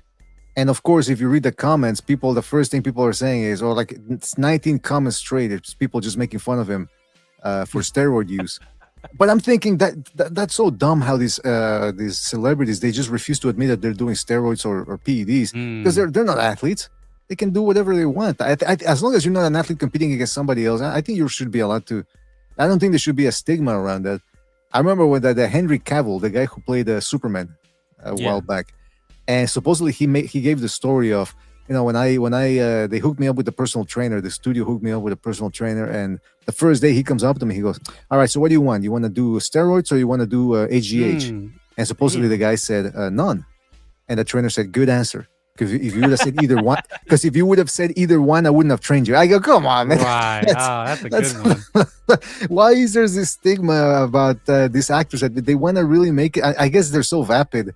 They want to let everyone believe that no, it's just chicken and broccoli, like they say in the meme, chicken and broccoli. That's all. Yeah, John Blaze said BDA trying to come clean to taking roids.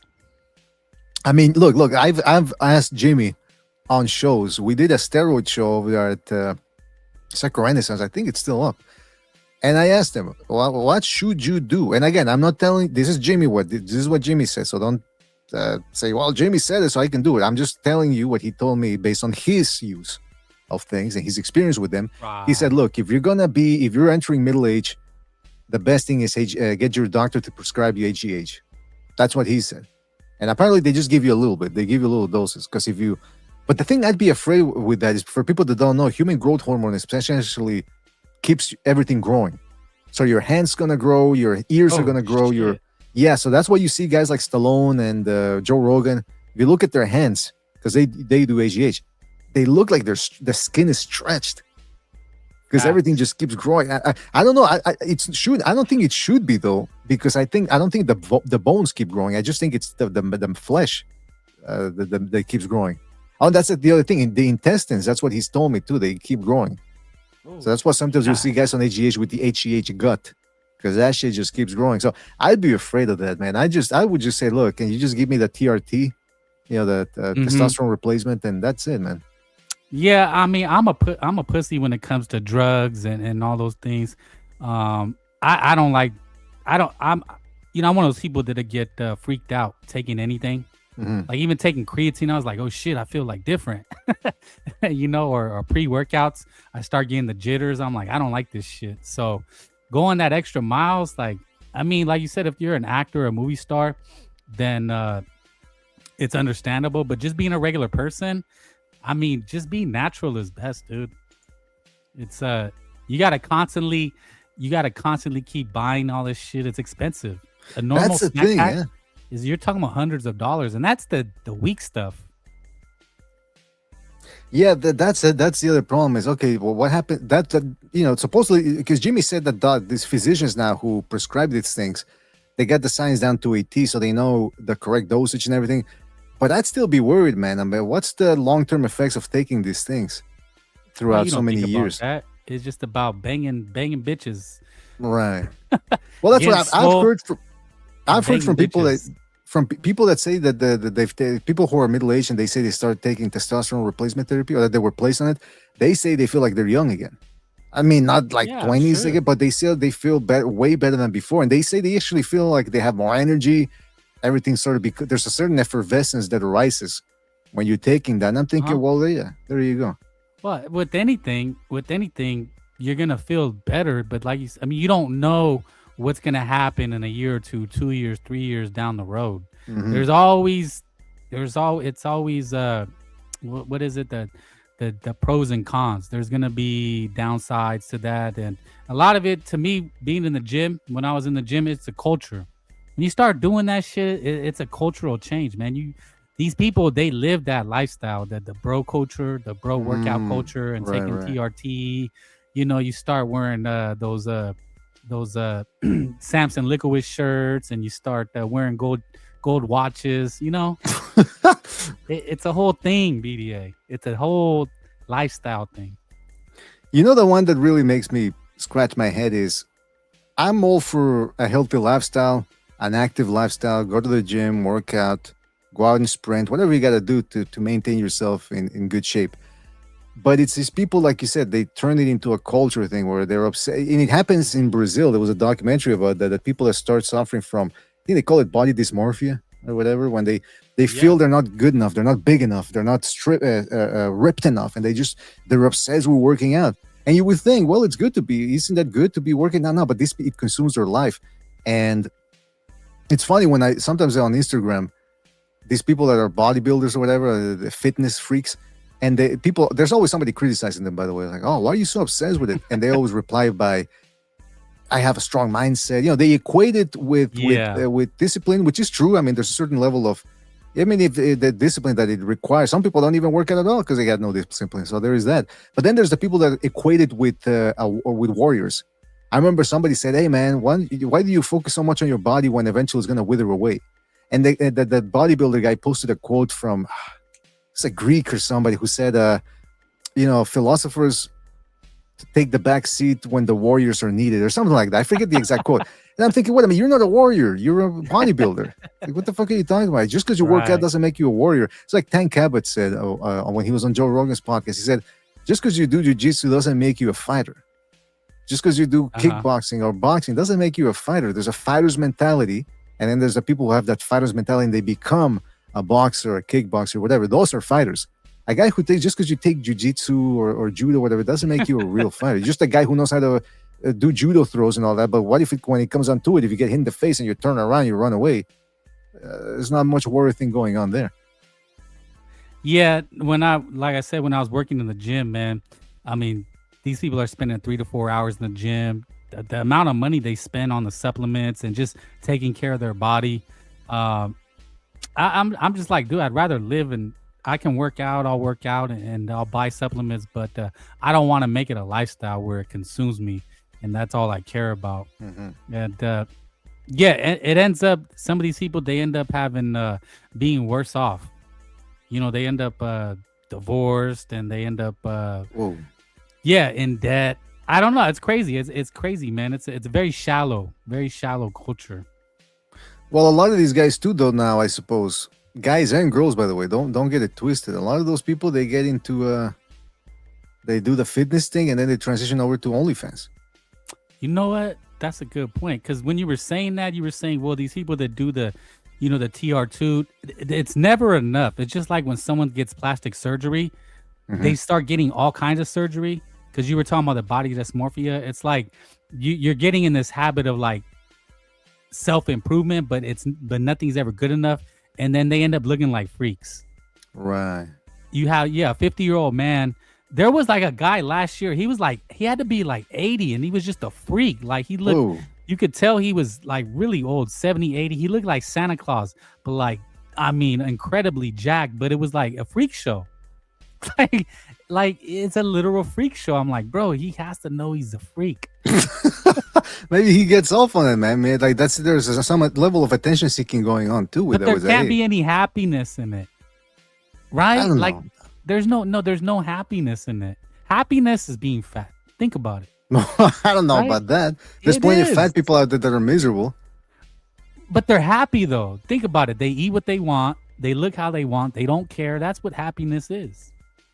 I don't know. Well, it depends on how you define happiness. Well, you'd rather be, you're super jacked, but you'd rather be obsessed about it. Never always obsessed about how you look and maintaining. Who got me into the gym culture was my pops.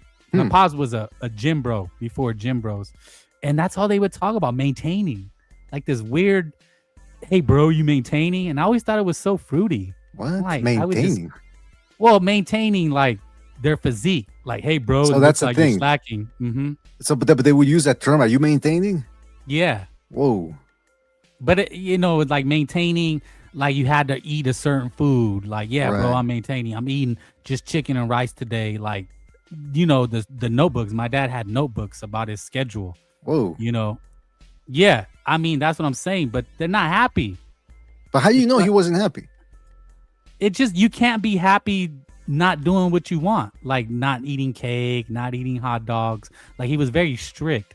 Well, that's the thing though, Frank. Maybe that, I don't know what time that was at, which time period. But now, if you're taking PEDs and you're working out every other day, let's just say 5 days a week and you're training hard, you can eat pretty much whatever you want. The fucking, when the body's on those PEDs, it just burns through that if you're already working out. I mean, obviously I'm saying, if you're a fat guy and you're taking PEDs and working out, then it's not probably gonna work out to be eating cake and all that, every other weekend every weekend, because then you're not exactly lowering the weight. But if you're already in decent shape and you're working out a lot, you can pretty much eat whatever you want. Yeah, no, I know what you mean, but like when I was in the gym culture, I was working with the people in the people we're talking about. They weren't happy. They were very miserable people. Mm. They had Well, very miserable lives. Yeah, that is true, because if you want to maintain that, and you had, especially if you're bodybuilding, then yeah, that's what you gotta eat 3-4 times or more than that a day. And like Jimmy would say, he would carry Tupperwares of food. And then there was a friend of his who told him, just take rice with water. Just drink that raw rice with water. Glug, glug, glug, so that way it would expand in the stomach. It's like, okay, at that point, eating sucks. So yeah, you're absolutely right about that. I'm just saying is, if you're working out and you don't necessarily want to bodybuild where you gotta constantly pack on pounds of muscle, Yeah. I think that's okay. Now, if you want to always constantly be ripped, then yeah, that does become hard work too. You're absolutely right. Now you're starting to convince I me. mean, they had the lives that you want. There was one guy in particular, and he was a Chad. He was like he was really doing things, like he was doing reality TV, Mhm. and but he was like miserable, like girlfriends. He had multiple girlfriends. I mean, he had everything. What I'm trying to say, he had everything: the looks, the fine women. Like, he showed me, and he was legit. I don't believe most people. The cars and everything, but he was always stressed. He was never really happy. He was always like kind of like worried about what somebody else was doing. You're starting to convince me, man. You're starting to convince me. But however, you asked a good question. Would you rather be a fatso or a guy who's in shape who's obsessed with it? I would have to go with the obsession part, because at least you're looking good. Fat people, I'm telling you, I've met fat people. I've followed. Do you remember the lol counts? Yes. Yeah.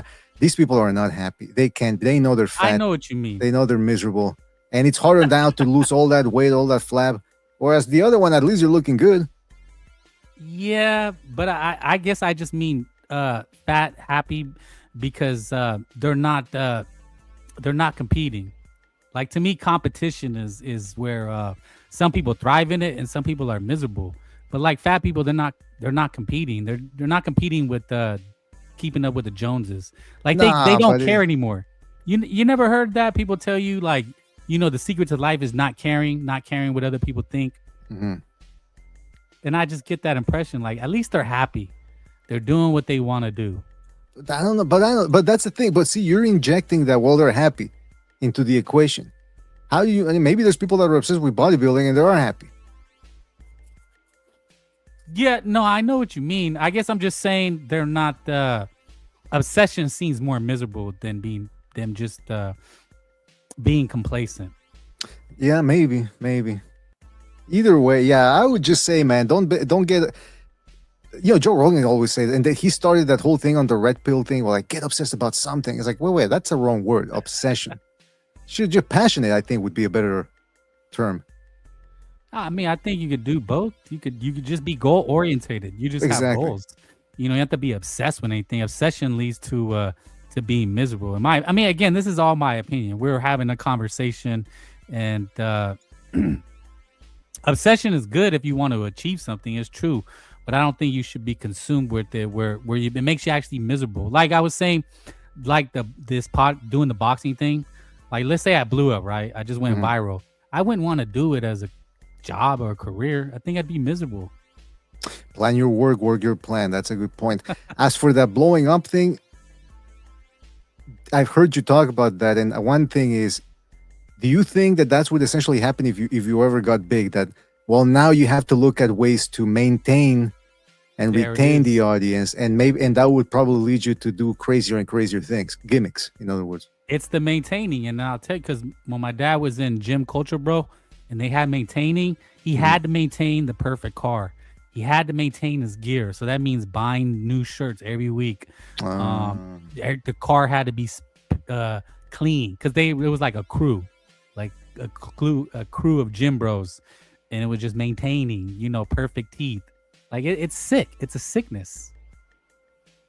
It's true. Yeah, anything that becomes an obsession. That's why people don't really get it when they say, well, some people are obsessed with bodybuilding. It's like, well, what's so wrong with that? Because now, like you said, when it starts consuming, what's the definition of an addiction, or one of the definitions of an addiction, the negative aspects of it is that you shut out everything else and you can't stop doing that one thing. So missing a person's funeral, a loved one's funeral, or missing important events, or that is not a good thing. And so whether the bodybuilding thing is seen as healthy or not, the fact that you're shutting everything out and only focusing on that and nothing else, and you're starting to let life go by, and yeah, that is a negative thing. Anything that takes you away from who you truly are is bad. That's my philosophical standpoint. It's a good one. And it's a good one. I would agree with it. I mean, unless it's getting you, unless the you say getting you away from who you really are. Well, what if you're who you are as an asshole? And I do think that, yeah.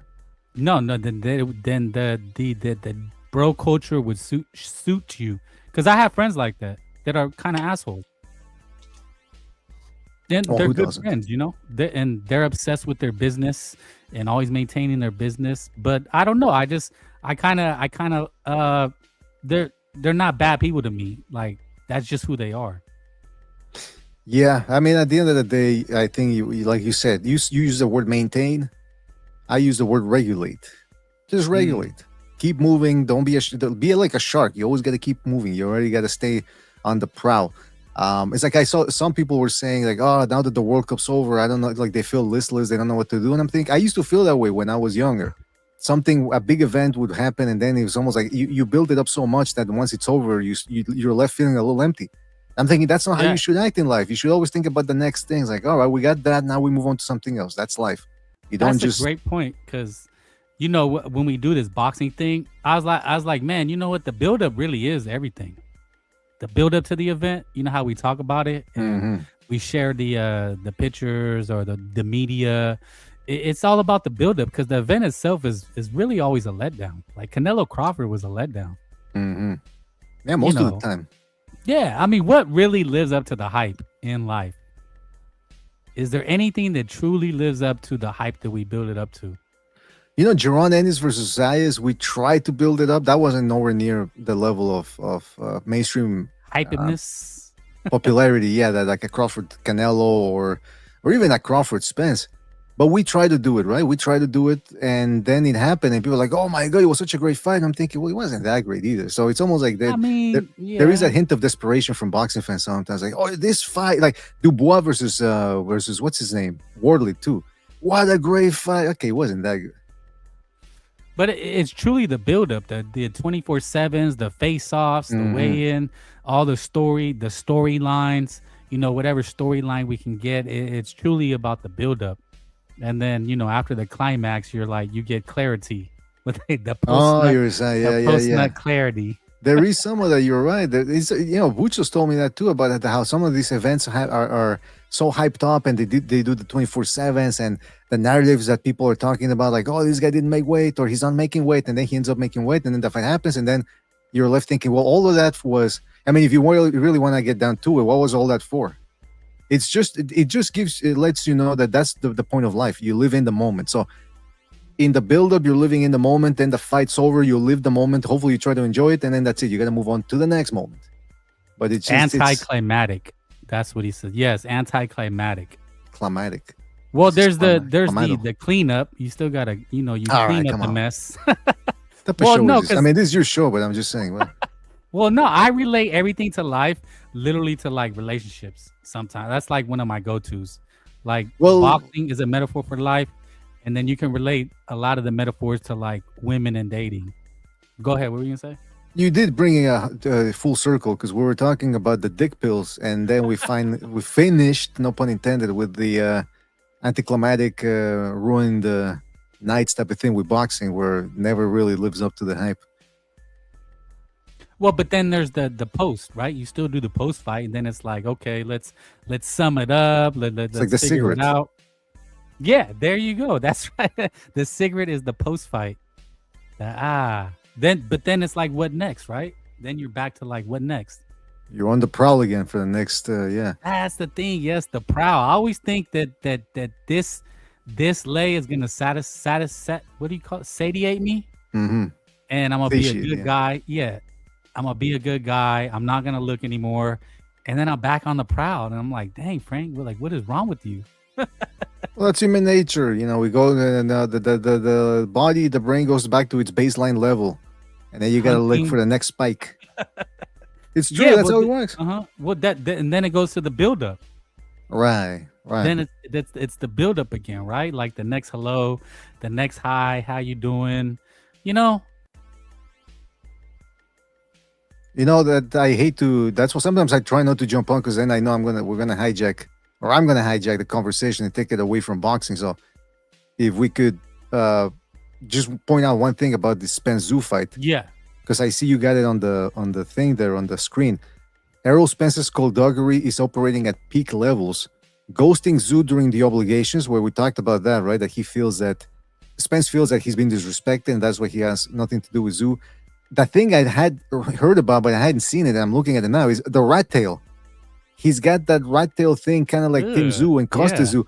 What do you think that's about? Is that sort of providing more ammunition for my thing with there about how Spence is trying to hype himself up there? Absolutely. A new haircut, anything that someone does, no, and you don't hijack anything, Mr. BD, or lead astray. It's just the conversations naturally go to real life things. And I'm gonna show you, like they say that one of the ways to spot a cheating mate is when they have new things, right? A new friend, Uh-huh. a new hobby. She's wearing a new dress. That's just natural, right? We're trying to change things, and it has to be. It's like tribal, right? Like before the warrior goes into the forest, the ritual, he gets a shaved head or something. It has to be something ritualistic or tribal. Yeah, I'm thinking that. I'm thinking that because the fact that he's putting on the rat tail too, it's almost as if he's trying to become Tim Zoo. It's like he's trying to become his opponent. Did you just think of that? That's the first thing that passed to my mind. I mean, had you already thought about that before? You're saying it just happened right now on the spot. Just now that I saw it, now that I saw okay. the actual photo. That's yeah. interesting. I didn't think about it. Because yes, you're right. You're correct. But why do you think he's doing that? Like, what? Well, I was thinking about the whole not shaking hands and being a dick. And I think it's just poor sportsmanship. You said something earlier, and I don't think Errol Spence has ever been dedicated to boxing. And I've said this before about fighters. The worst part about a fighter is that when it's over, then he falls in love with boxing. They all have this weird thing that all of a sudden, I love boxing. I'm dedicated to boxing. Because Earl's never been into boxing. I don't think he has. I think it's just been a job to him. That's a good point, man. That's a good point. It's one of the things that's what's the word I'm looking for here? Ironic or depressing about boxers is they don't realize how good they have it until it's almost gone. It's almost like that's when they get the wake up call and go, oh shit, now my career is nearing its end. Where did all the years go? Well, it's a good question. And you're right about Errol Spence. I mean, one thing, I was sort of being comical I was being facetious when I was talking about these people that used to pick Spence over Crawford by saying, well, he got that dog. But it is true that he does have that. I was talking about, well, some people have a fighter's mentality and some people don't. Spence did have a fighter's mentality. Like, he loved to fight. But that's the problem. Some people are fighters. They just don't like we're talking about the buildup and all that. They don't like that. They want to go straight into the fight. And that's the problem with Spence. He didn't really take his life seriously outside the ring. He didn't really like training. And that's why he would go into the gym overweight, according to reports. And he would essentially have fat camps. And he was able to do that when he was in his 20s. Now he's 30. How old is this dude? 36. Jeez. That's old. I didn't realize how old he was. I'm thinking 33, 34, but he's 36. And that's really, you're damn near 40. It's not good, man. Nah. I mean, the training camps and people forget, he's 36, but he's been boxing since he's been, 8 years old? Something like that, yeah. Yeah, these guys, he's a light. I think he's told stories about how his father and them used to sleep in the same bed or, travel all around the country. Yeah, I mean, he said that, he's been dedicated since he was 8 years old, going to all the tournaments and things like that. So He's been in boxing his whole life. He was an Olympian at that. It is interesting, though. He's has a lot of pedigree. That's the thing, though. It's because he did go to the Olympics. I mean, he didn't medal or anything, but I mean, just getting to the Olympics, that's a difficult thing to do. So he definitely was legit. So for him to just drop out of training little by little, it just goes to show you how there's guys out there like Lomachenko, Usyk, Inoue. They've never had that. They've been consistent, and that is a very difficult thing to do because, like you said, you've gone to the gyms. You know how hard the grind is. You know, I like boxing, but it's not for a living. I do it for fun. Now, if you tell me, hey, you gotta be there, BDA 5-6 times a week, 5-6 times a week for years and years at an end, yeah, eventually you get. You know, I can stop going to the gym and then do something else, and you know, I kind of fluctuate between interests. Sometimes I'll be really into boxing, and then I'll go to something else, and then something else, and then back to boxing. And I'm thinking, no. What if somebody tells you, hey, fucker, you got to focus on this? I don't know. That's a difficult thing to do, don't you? I mean, that's being a professional. That's kind of what being a professional is all about, right? Like in my life, my father has always tried to, you know, he always gives me a swift kick in the ass when he sees me going astray. You know, like, you know, wise up, kid. Like, you got to be professional. He always kind of ingrained that in me, be professional in everything. And the times that I've made mistakes was kind of being an asshole or not listening. You know what I'm saying? Like losing that part. Like, you know, if you be professional, you always have you can always mend fences. You know, sometimes I go scorch earth. Yeah, that's true. No, it's true. I mean, yeah, you have to stay composed and keep the eye on the prize, as they say, and that's what interests me about a guy like, because that's why I always say, by the way, when you see guys who have one foot at the door and they got options outside the ring, I'm talking about boxers, obviously.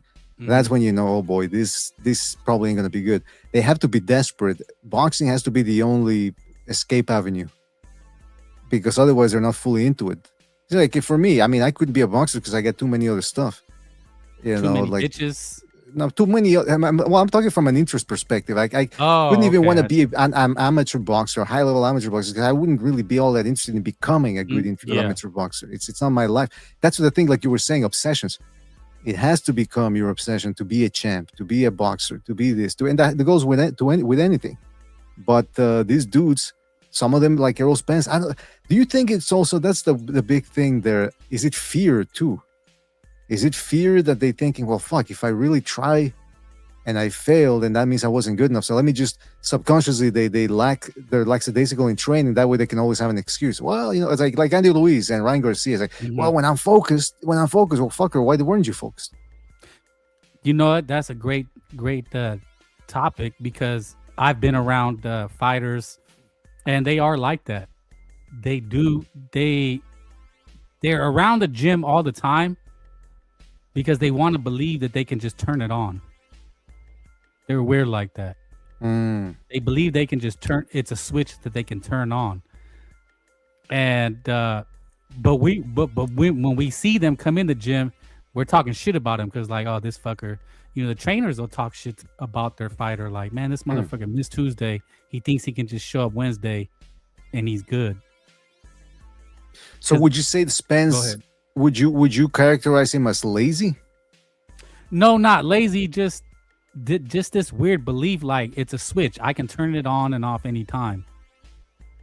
That I don't have to be dedicated. I'm naturally gifted. I believe in my abilities, and all I have to do is get in camp for 4 weeks and I'm good. They really believe this, man. I tell you, if you ever watch a fighter, you know how some of them show up ringside. In their mind, they're thinking, "Oh, I just need 4 weeks. I'm ready, and I'll be ready to fight." They really think that it's a switch. Interesting. Yeah, I'm trying to find out. So isn't that?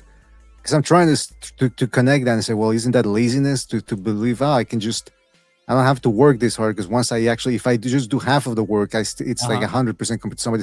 I don't know. Whatever the reason is, because you might be right. So, but whatever the reason is, that is what happened with Errol Spence. And now, like you said, he's trying to claim that spark back. And I don't know if it's gonna be there, man. Most likely, it won't be. Tim Tszyu, he's been more active. He seems more dedicated, hungry. Earl's already talking about if he loses, it's over. This is his last fight.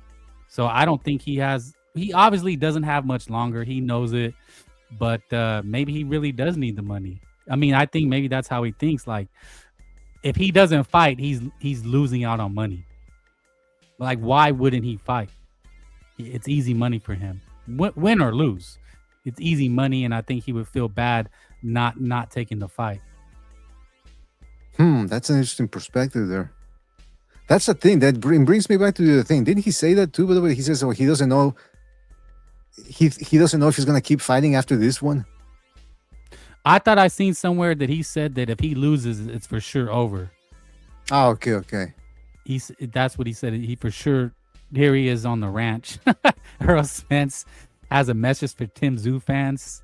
So you're very meta, right, BDA? Like, what meta is this? Like, let's watch this and what are they trying to tell us? Mm-hmm. So he's on a ranch in overalls. This is very sus. I don't know, with the paintball gun. Right. The Truth has chosen not to ride off into the sunset. Instead, he's decided to step into the fire, taking on a superstar in enemy territory. Superstar. I can't wait to be fighting in Australia, to be fighting in front of his fans. I look forward to disappointing. Yeah, that guy's not there. He's just not there, bro. Well, you said about meta-analysis or subtextual analysis. Look, everyone was making fun of him for wearing the Where's Waldo shirt. And you just said he's not there. Because everyone's looking for Spence. Where is Spence? Where's his head at? Not only figuratively for choosing this fight without a tune-up, where's his head at? But also, where is his head at really? Like, how is his brain all there? Is it all scrambled up? Did Crawford knock it off his head? I mean, we don't know. Also, if you could just rewind a little bit, just a little. There you go. There. What's he firing? Paintballs, right? Yeah. It's almost like he's misfiring. He's not firing real bullets because he doesn't have bullets anymore. He doesn't have real bullets. He's firing blanks. I think that's what they're trying to tell you. Remember, every time they put up all these movies and Hollywood movies, and they're trying to tell you. At least that's what they tell me on the internet. I get all my information from conspiracy theories. So that's what they say. It's all predictive programming. So, Frank, I think you hit the mother load here. I think this is all predictive programming right there. Yeah, I think there are. I mean, as a student of film myself, that's what I'm looking at. I'm looking at the scene. I'm looking at what's in the scene. Mm-hmm. And the Where's Waldo shirt, the tail, this weird fetish with shirtless dudes. Like, what is this? I don't like this. People can't see because there's the bar there underneath with the plate. No. But what I'm saying is, if you, and also it's kind of low quality, but in the high definition footage, I think you can see that he has one of those. The overalls. They have that thing that he's got those buttons that flap thing that goes back, so when he goes to the bathroom, he doesn't have to take them off. Oh shit! I mean, the guy's not back. You could just hear it in his voice, right? He's not. He's just not. Let me see. Australia, to be fighting in front of his fans. I look forward to disappointing them. The Truth. Yeah, he said he went to Australia because he wanted to. I don't believe that. I don't buy it. I don't know, man. Yeah, the PBC right now, there's not much they can do. So it wouldn't surprise me. Well, they're with the zone now. Yeah, but they're still working on that. I mean, did you see the cards that they have planned? Yeah, they're just filler cards. They're just B-sides to give their guys work. Look at this. What do you think about this? I thought this was interesting. This is the big fish, Errol Spence, right? It's the Jaws. And then that's supposed to be the white boy swimming. Whoa. Like, that's messed up. The big fish, Errol Spence. Earl? But why did it have to be Tim Tszyu, literally? Well, because that's who he's fighting, No, I know, but I'd be, if I was Tim Tszyu, I'd feel disrespected. The ring, they're just a magazine, but they're making Errol Spence look like this. Do you understand what I'm saying? Yeah, but that Ring magazine, the Twitter account has really turned into like a standard Twitter feed run by an adolescent. I mean, they sometimes people Oh, were okay. complaining about that now they're reporting rumors and stuff like that, or like somebody got a new I car, a get you. fighter. Like they're the type of it's a type of account now that they'll post like an old celebrity, female celebrity like Jennifer Aniston, and they go, "Damn, Jennifer Aniston looks like that," you know, like they're still she's still got it, homegirl, and it's like, what are you doing, man? Okay, you're saying they're trying to reach the Gen Z crowd Yeah, a little bit. with being less serious. So I wanted to touch on one last thing, BDA.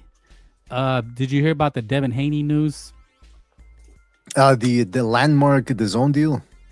Yeah, I'm pretty sure you're gonna touch on it. It looks like you're back to work, working hard.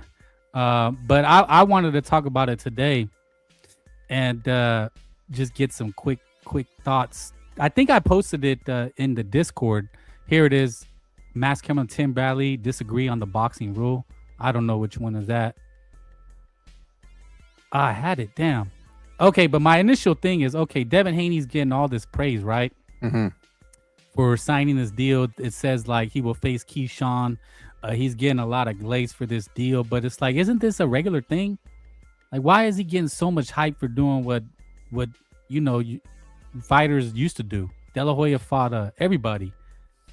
Haney constantly gets praise for that. Like people say, well, I don't understand why Haney gets so much hate when he fights everybody. And they seem to miss the pattern that he only faces guys once they know they can beat him.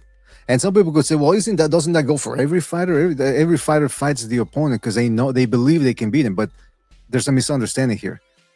They didn't really want to fight Lomachenko back in 2019, when they were calling for Lomachenko. And then that was a preemptive thing that Bill Haney does. Bill Haney is very, like in the world of the LDBCers and all that, he's above average in intelligence when it comes to that. He's the guy that he can, like, if he goes to jail, he can't outwork them with the fists and everything, but he can outmaneuver them mentally.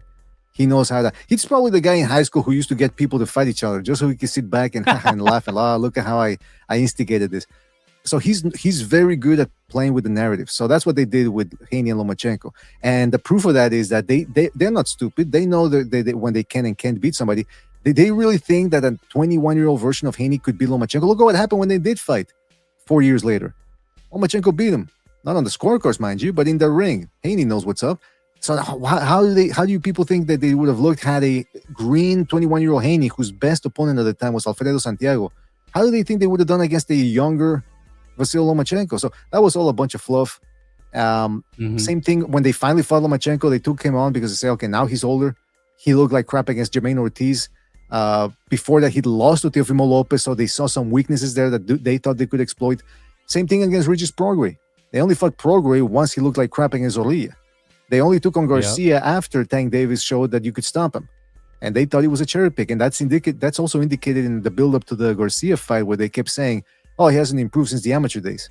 Like, how hasn't he? Like, I've watched almost all of Ryan Garcia's televised fights. You can tell he has improved since the amateur days. So I don't know what the hell they were talking about. Again, they just got overconfident. And against Brian Norman, they only fought him once they looked at how they finally analyzed, and there weren't that many options out there. And they said, hey, look at what Quentin Randall did to Brian Norman Jr. Made him look completely normal, regular, bland. And a lot of people, for some reason, people didn't really rewatch that fight a lot. People were just stuck on the Norman knocking out Santillan and the Japanese guy, Sasaki.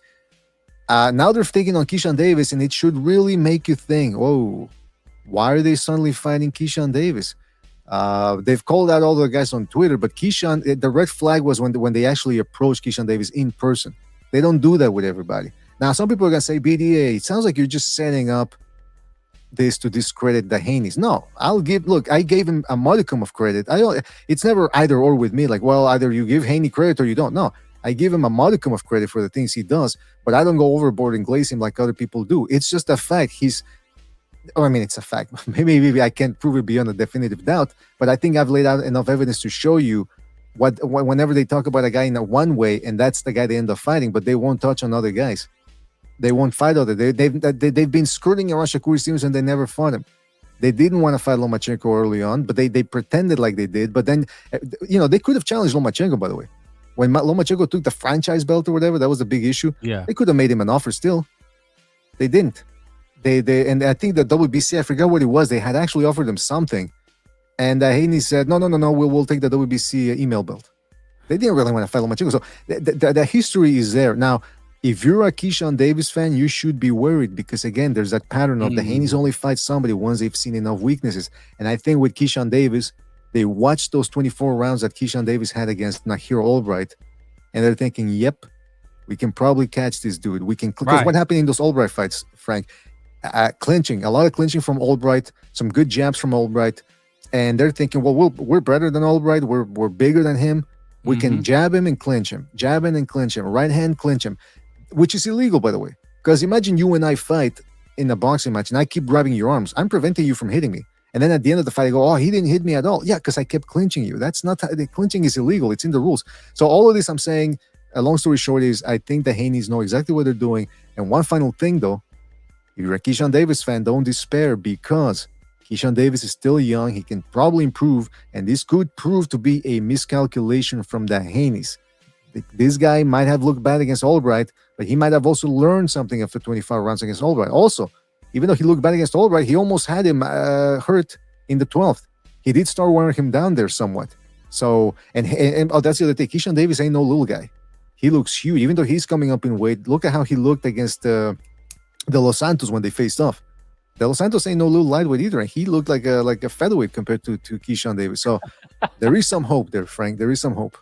Do you think he actually fights Keyshawn Davis? Like, do you think this fight actually materializes? Can you cook for like a minute real quick, BDA? Absolutely. However, I'm sorry, that's why it's hard. It's just me, so I'd hate to put it on you, but I gotta go do something real quick. But I want to hear this.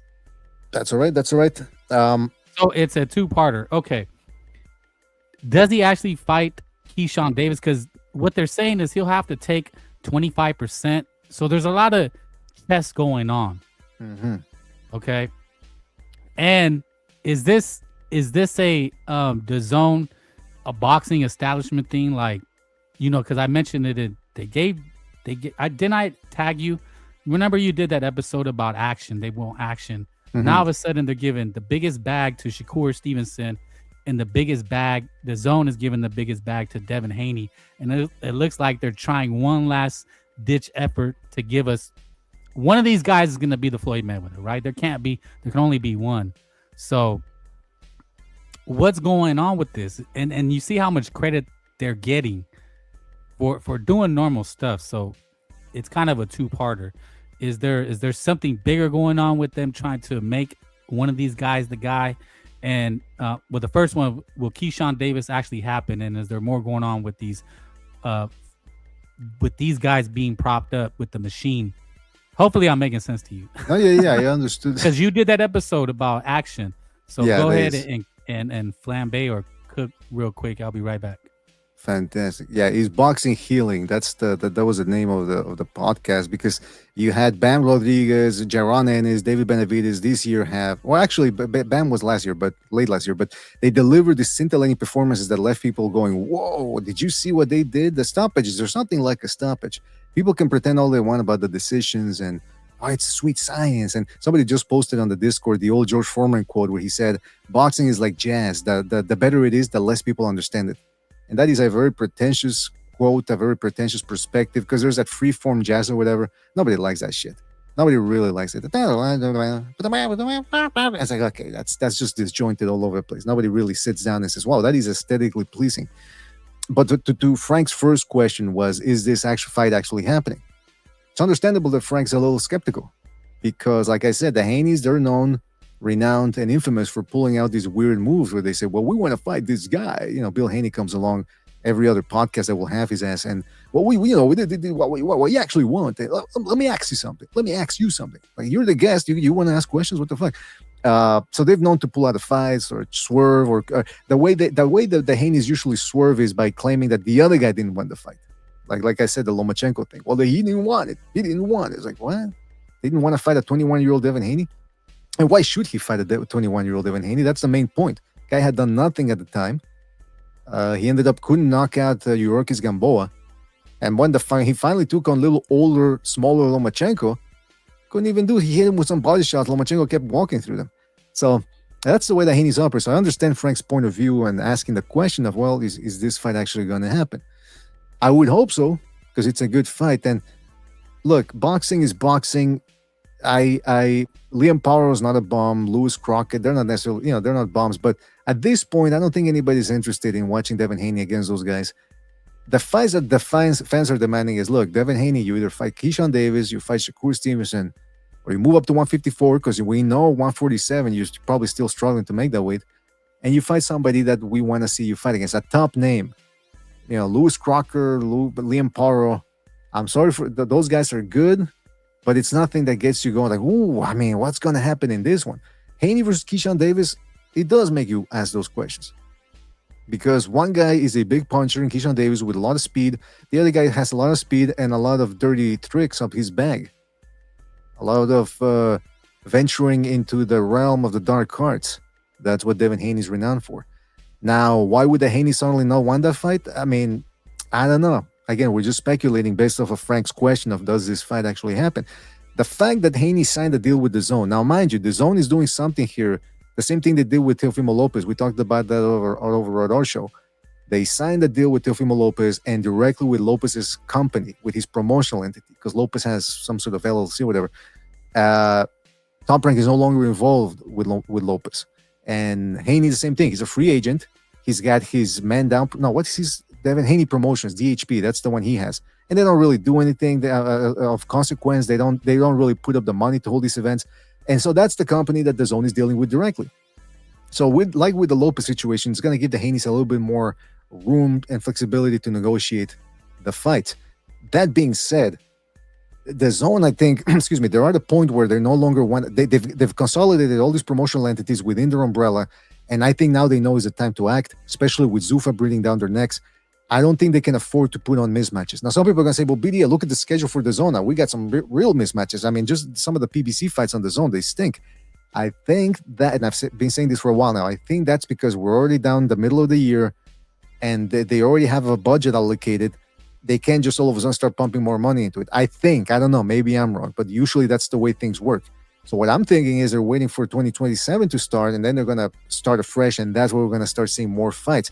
Because it seems as if DAZN no longer wants to do these subpar fights. They can't. Now with, like I said, now with Zuffa breathing down their neck, not with them having to charge $500 over in the US a year for DAZN Prime or whatever they call it, DAZN Premium. Now they got to really deliver. And I think that's one of the fights that they would have to deliver. The Haney versus somebody that's significant, either Keyshawn Davis or Shakur Stevenson. Nobody wants to see the Power fight or the Lewis Crocker fight. It just doesn't work. So I do think it's going to work. And there was also that rumor that the Ennis camp, they want to fight Josh Kelly, because that would be a more winnable fight, and it would be for a belt, and then they can start bragging about, undisputed, blah, blah, blah, or closer to undisputed. They're obsessed with the undisputed label. But apparently DAZN is not interested in that. They're like, hey, we got Ortiz right here now. He's working with Golden Boy now. They've rekindled their relationship. So that's the fight we want to see. So if that's the case, then yeah, I do think DAZN probably gave Haney some form of ultimatum. Said, look, we're signing you to this deal. We're working with your company now directly. It's either Shakur Stevenson or Keyshawn Davis. And I think now the Keyshawn Davis thing makes more sense because he's with Top Rank, and Top Rank is on DAZN now, whereas Shakur Stevenson, even though I do think that fight could happen because we're seeing Conor Benn and Garcia fighting, maybe it's a little easier to make the Keyshawn Davis one just because Top Rank is with DAZN. So to answer your question, Frank, I do think that fight happens. You do. And real quick, because now you're back, I want to get your thoughts on that.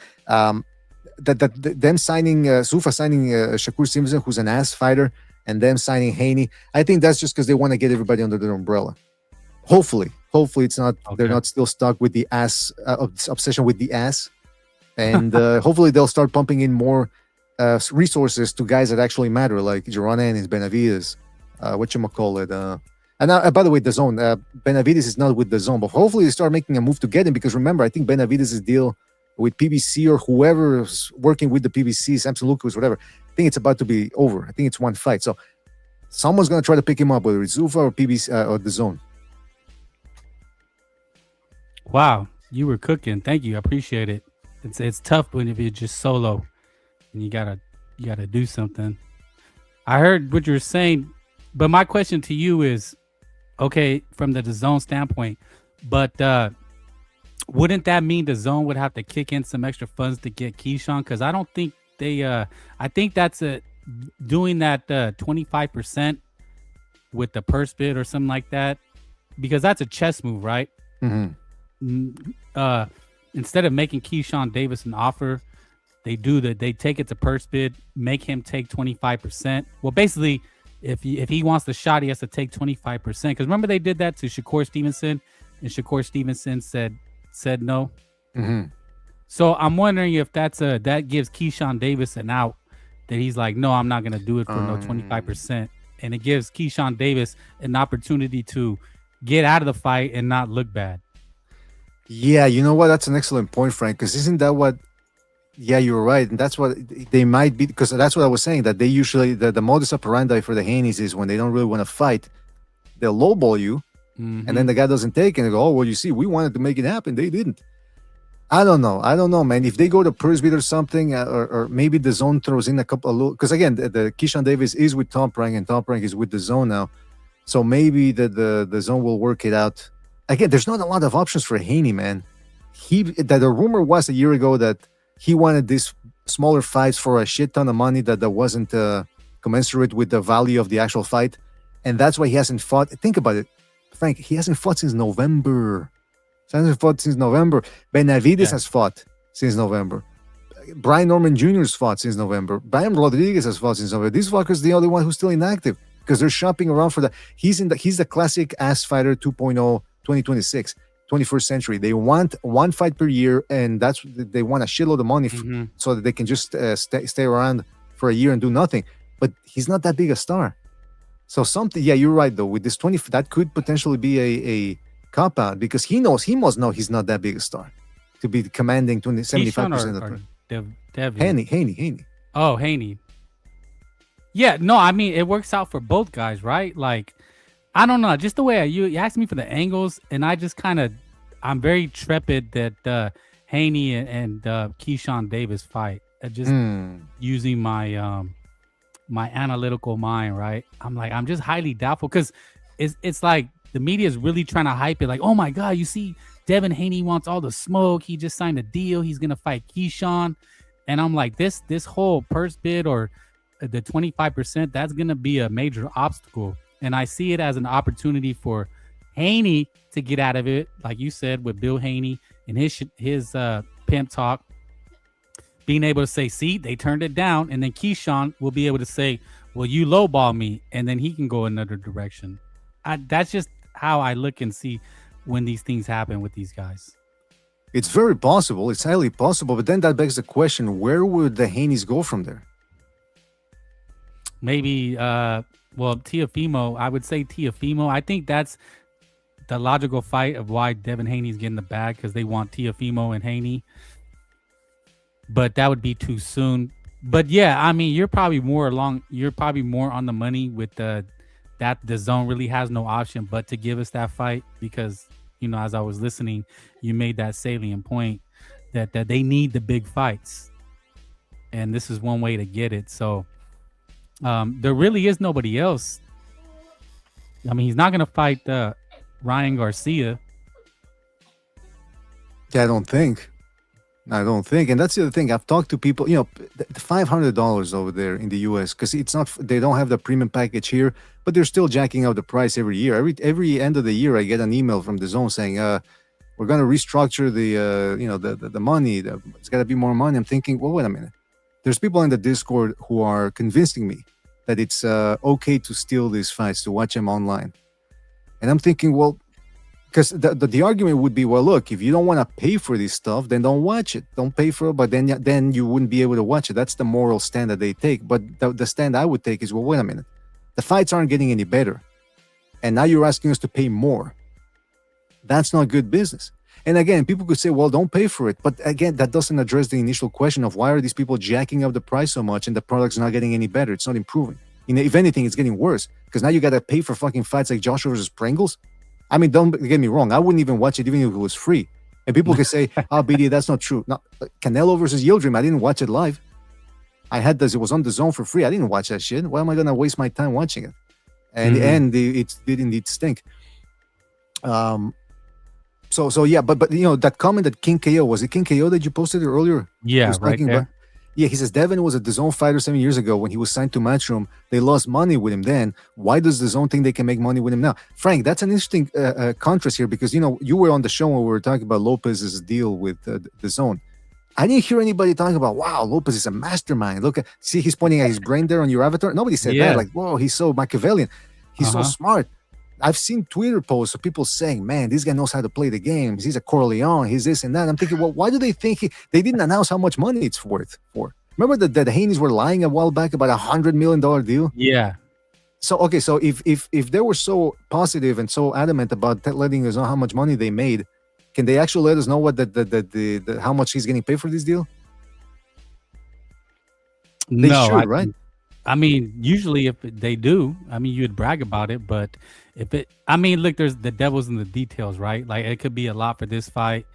Majority, it's always, I think when they say the numbers like 100, the last I seen was 150. It's always like potential.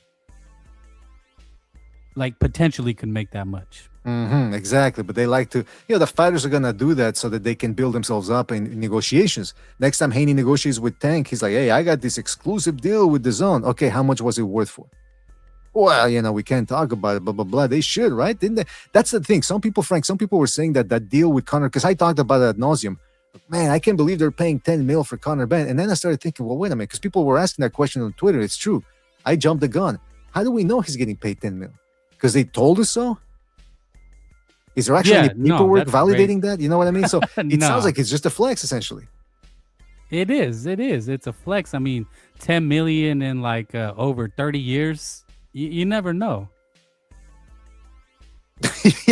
Yeah, 10 mil over 30 years. Maybe that's what it is, right? No, they have baseball contracts like that. They'll say he signed for 500 million, and it'll be like over 50 years. Like the guy just keeps getting paid until, basically they'll pay his kids. Like you can have those kind of contracts. It's like, so 300 over 30 years. Well, then you got to do the math, right? Inflation, how much, and it ends up being way less than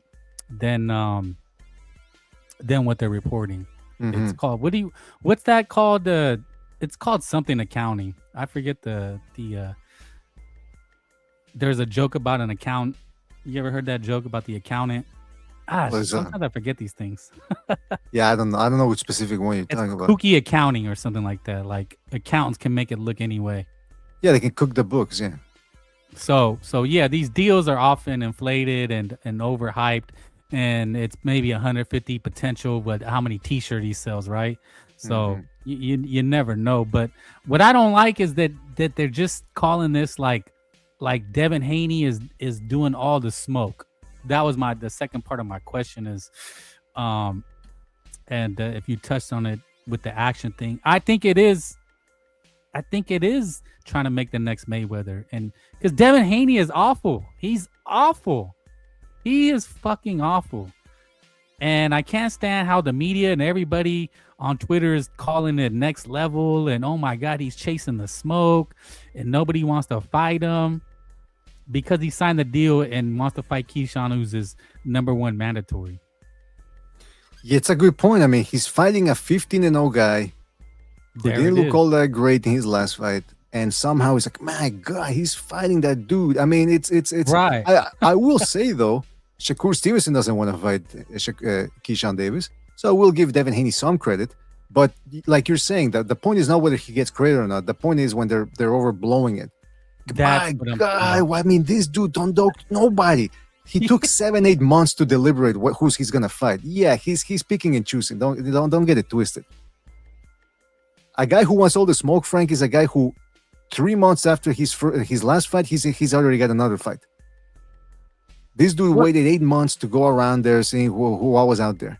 Well, and I'm gonna shit on it because it's my channel. I was gonna do it on your channel, but I'm like, I don't want to sound like a hater, and it kind of looks bad. Nah, because I'm telling you, BDA, I go other places, right? I moonlight on you, ass.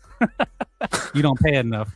No, And man, I would get shit on that if I went on and said what I'm telling you right now. Oh, you don't like black fighters. You know you got an agenda, Frank, and this and that. I'm like, no, bro. This guy is getting all this hype, and like you said, he hasn't fought. Because I was thinking, I was like, how a Keyshawn Davis and Devin Haney fight is not a big fight. It's not. Garcia Benn is 3 times as big as Devin Haney and Keyshawn Davis if it happens. And if I went anywhere and said that, oh, you're just a hater. Oh, you're shitting on Devin Haney. This is a big fight. I'm like, yeah, because you're a hardcore. But in the reality, Keyshawn Davis, Devin Haney is not a big fight. I mean, it's like you said, that's a great distinction. It's a big fight for us, and it's a borderline big fight for us. It ain't a big fight in the mainstream world. You're absolutely right. I'm gonna go a step further. Xander Zayas, Boots Ennis is a bigger fight than Devin Haney and Keyshawn Davis. And here's what, because you mentioned it, the guy's been out of the ring, and this is what I was thinking. Now imagine if Devin Haney, let's just say he just fought Lewis Crocker or Rolly Romero. That makes the Keyshawn Davis a bigger fight. Like, imagine had Haney fought Rolly Romero. He's just getting off that, announces the zone.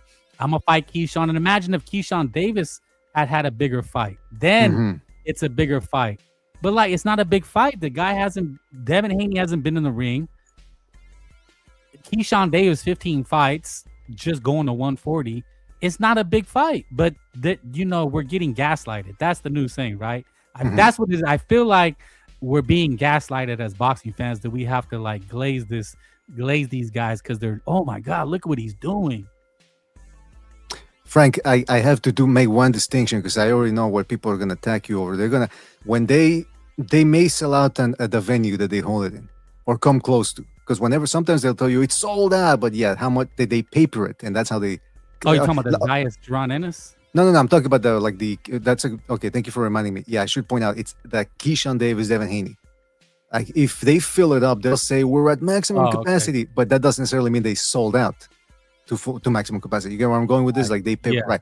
So people could point to that and say, but even let's say they have a good attendance number, they're gonna point and say, "Yo, Frank, you said it wasn't a big fight, but hold on, this is what we gotta look at. What were the ratings for the fight? Because it's gonna be on pay-per-view." Keyshawn, if they're holding Joshua versus Prango on pay-per-view, and if they're holding Hrgovic versus Mosada Itama on pay-per-view, you bet your keister they're gonna put Keyshawn Davis versus Devin Haney on pay-per-view, and that's the main core of the argument. If this guy's such a big star, how come his pay-per-view numbers stink? Talking about Devin Haney. Remember when they asked him about the pro-grade numbers and he got all shifty-eyed? Those numbers haven't come out yet. Not bullshit. You knew the numbers, and that's why you never actually want to talk on them. The attendance was okay there in the Bay Area where they held it. That's really because that was Haney's home of operation. But other than that, he doesn't really draw that. Even De La Hoya, fucking idiot that he is, let it slip that he said the Ryan Garcia Haney numbers weren't that good and the attendance wasn't that great either. So Keyshawn Davis, and by the way, are people really going to trust Keyshawn Davis to show up on the day of the fight with all his mental issues? And what if he jumps off a garage the day before? But Frank, and one last thing I want to say. Because you're touching on some great angles here. I think when people say, well, if Haney's not a big name, why did the zone sign him? First of all, we don't know the details, we don't know the numbers, and second of all, it's like the way Butch has broken it down to me about Wall Street. These people keep investing money on AI companies and they keep pumping money into it, but it doesn't really create anything. It's a bubble, just like the .com bubble. So they can try to tell you, oh yeah, we got this, we got that. It's an image. They're essentially investing in the image, in the potential that he has, but not the actual application that it's shown so far. And the same thing with Haney. If indeed they paid him a lot, it could also be because that's what they believe. They think that eventually he's going to be this Mayweather star, blah blah blah. And one of the reasons why he's never going to be that level of fame is because he's too boring. Haney, what's his name? Mayweather used to actually stop people back at 130, 135, even 140, 147 to a certain extent. Haney couldn't stop Yorkis Gamboa, a guy whose all of his losses prior to that had been by stoppage. Same thing with Jorge Linares. All of his losses prior to fighting Haney had been by stoppage. Haney's the only guy at that time who couldn't stop him, couldn't even put a beating on them.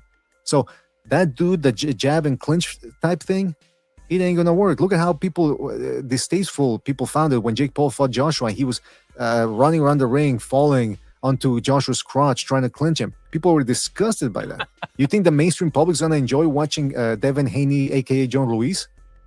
Come on. Oh, and Keyshawn Davis is not much better with his wrestling tactics. Mm-hmm. But what do you think? Go ahead. No, but yeah, I was going to ask you your thoughts on the whole thing. Which part? You had a lot of parts.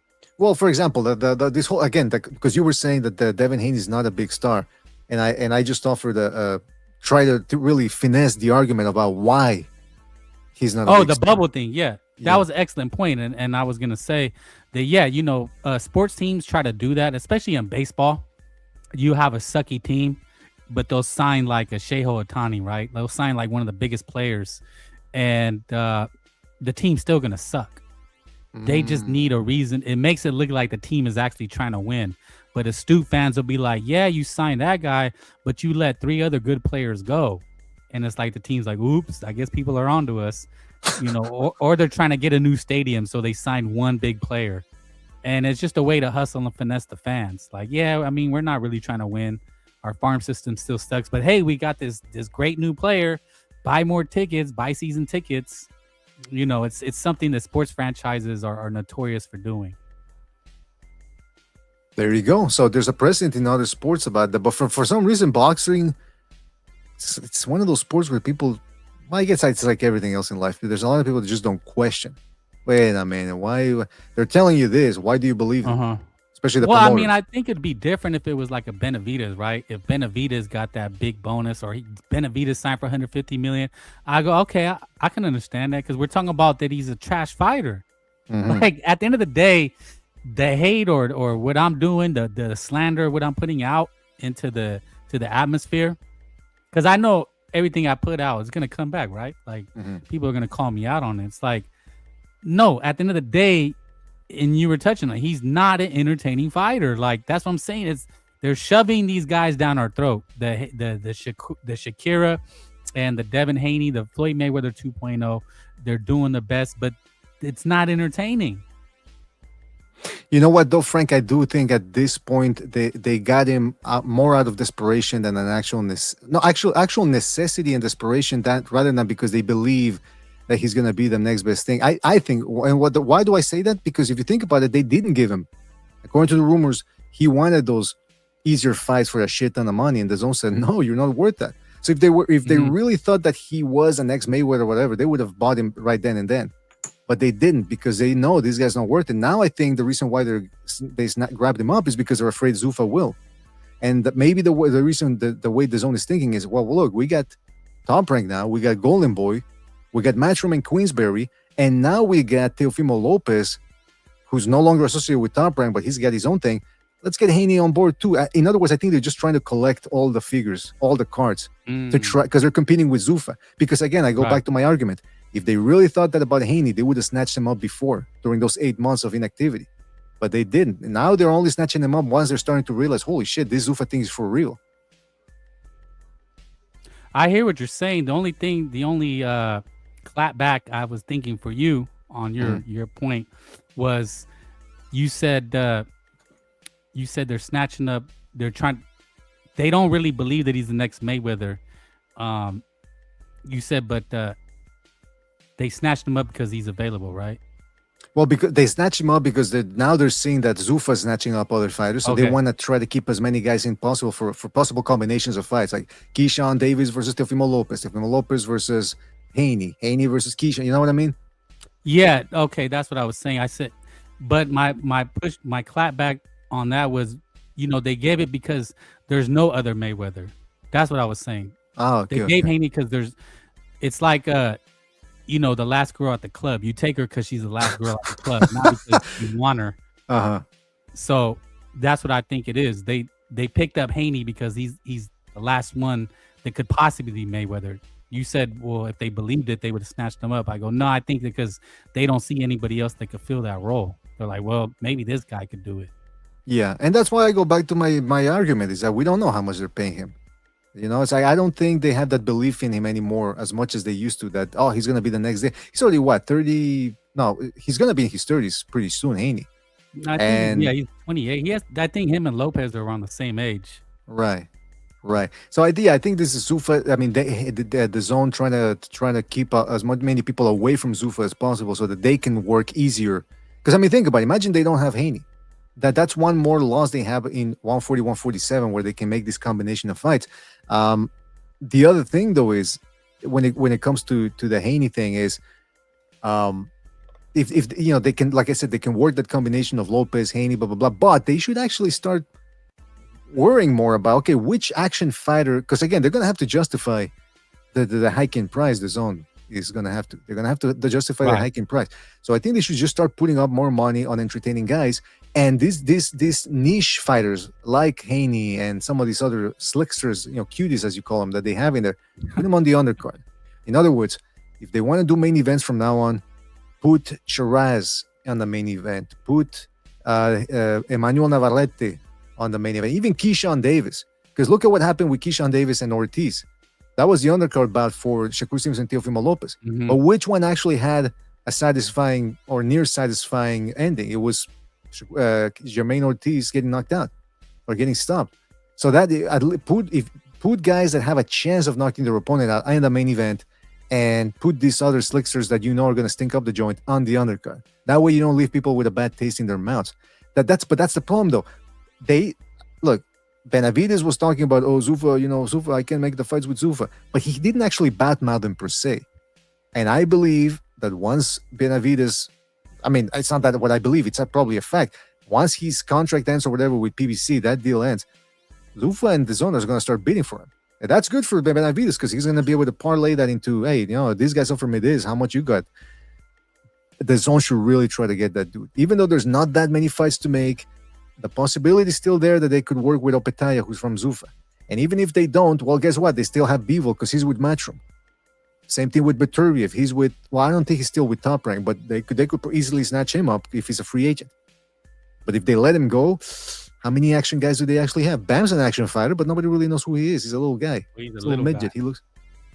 No, you're right. They definitely would need Benavidez, invest in the exciting fighters. But I think Benavidez, he's always said he's loyal to PBC. And if they're with the Zone now, I think he will remain loyal.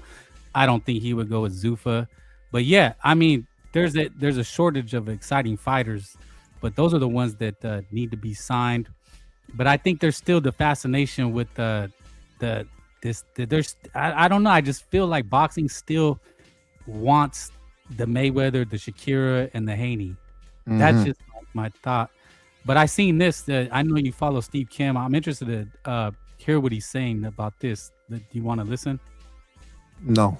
Okay. No, yeah. Because so we're rambling, and some of these guys, they're insiders, right? So I'm always interested with what they got to say. But I still like the underground takes, Like, would you consider yourself mainstream or underground, BDS? Underground. We're all underground. Okay. Thank you. I was hoping so. Because I don't like, you haven't sold out yet, right? Not yet. You haven't sold out yet. Like, I'm going to sell out eventually, right? Some of these guys do. I mean, you got to be careful who sells out, right? Now, like, what is this clip about? He's talking about Steve Kim on Devin Haney joining the Zone. Ooh. So I want to, let's see if we're on the money. Because this guy, I'm assuming he's got his ear to the actual sources. Mm-hmm. And I know you listen to them, so let's pause. A shift here. They're not dealing with promoters. I'm wondering if promoters are going to get cut out. Yeah. And I wonder, but here's the problem. Then we talked about that on your show, right? I don't know. Yeah, the last show. Are you losing it already, BDA? Yes, probably I am. I need those honey packs, man. You asked about, we talked about Tio. You said, will it be good for DAZN or bad? Oh, right. Yeah, but I was talking from a perspective of who does it benefit DAZN or does it benefit Lopez? We didn't actually, I don't recall touching on the fact that promoters are going to get phased out. Yeah, well, I touched on it. I said it would be a bad idea, but I just wanted to get that in there. I try to talk over it so it's fair use, but. Oh, okay, right. Sorry. You ready? Of course. Okay. Zone is making a shift here. They're not dealing with promoters. I'm wondering if promoters are going to get cut out. Yeah. And I wonder, but here's the problem. Who's going to develop the fighters, though? That's what I said, BDA. Check your... Didn't I say that? You remember what I said? Probably did. Listen, so much gets said. I mean... Okay. get to this point. Mm. Because an individual fighter does not have to care about any other fighter except themselves. And I believe DAZN, with the recent acquisitions or the deal that they've made with Teofimo Lopez, now Devin Haney, they should, in theory, be no hurdles to make those fights. That's what you were saying, right? Mm-hmm. I'm stopping it every now and then just so it's Sure. okay. All right. And now it looks like, Smitty, based on the reporting and what I've been told also, Devin Haney will take on Keyshawn Johnson in the fall. Did he say Keyshawn Johnson? Yeah, you talk about me losing. I think the Kims are starting to. Yeah. Davis. Keyshawn, Yeah. yes. Oh, how do you? What are I your want to see early thoughts Keyshawn on this Johnson. fight? Actually. I like Devin. I think Devin's boxing skills. Look, The jab. Keyshawn has a lot of talent, but he's never dealt with a guy that could box and move to the degree of Devin. So See, Frank, Steve Kim's being nice, man. He's not getting into the whole grabbing clutch thing from the Haneys. Well, there it is, mainstream, right? I mean, I love that. I mean, you know, it's Steve Kim actually calls it like he sees it. No, I know. I But follow some him. people have accused him of supposedly being at some point. He was because he was working with Top Rank. He's pro Top Rank.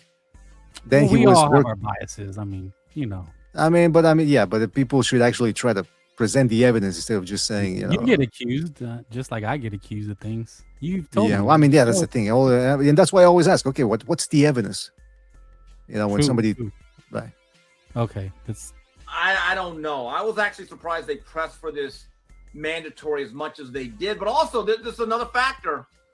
There were two deals on the table for Devin, and one of them was for Zuffa, and that would have led to a Shakur Stevenson fight. So, Smitty, we have to be honest. If you're a fighter, whether you're Devin Haney or Darnell Smith, if the money is about the same, I would much rather face anyone not named Shakur Stevenson. I thought that was a big factor because one guy is very talented.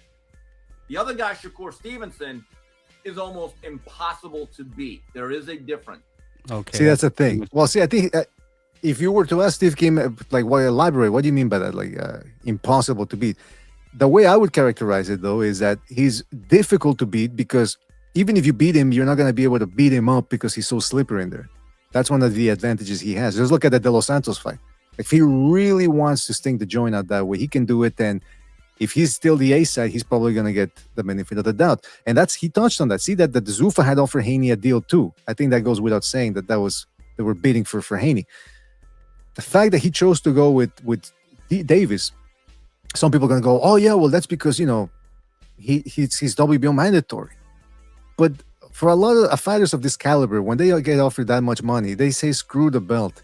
The fact that he's going with the belt and he's going to have to pay them a share of his purse, to me, it indicates that, yeah, he didn't really want to fight Shakur Stevenson, and he can actually see more of a possibility of beating a guy like Keyshawn Davis, because we've already seen Keyshawn Davis look bad against a guy who's similar to Devin Haney. So again, that's what I go back to the calculated move thing, the calculated risk thing, and it doesn't just apply to the fact that he didn't want to fight Shakur Stevenson. It applies to the fact when he actually goes there and fights an old Lomachenko, when he fights Prograis after he looks back against Orlilla, he fights Ryan Garcia after he gets stopped by Tank Davis. He fights Brian Norman after they finally studied. And this is the more speculative part of my argument, but nevertheless remains, I think, valid. The fact they looked at that Quinn Randall fight probably, and they said, hey, you can hit him and clinch him, and once you clinch him, he doesn't know what to do. It's gold, baby. That's gold in the bank. That's money in the bank. So yeah, so Steve Kim is sort of voicing a lot of that. I think a lot. Again, we don't know certain things for facts, but it makes sense. That's for sure. Well, what I'm interested is he seems pretty adamant that they are going to fight.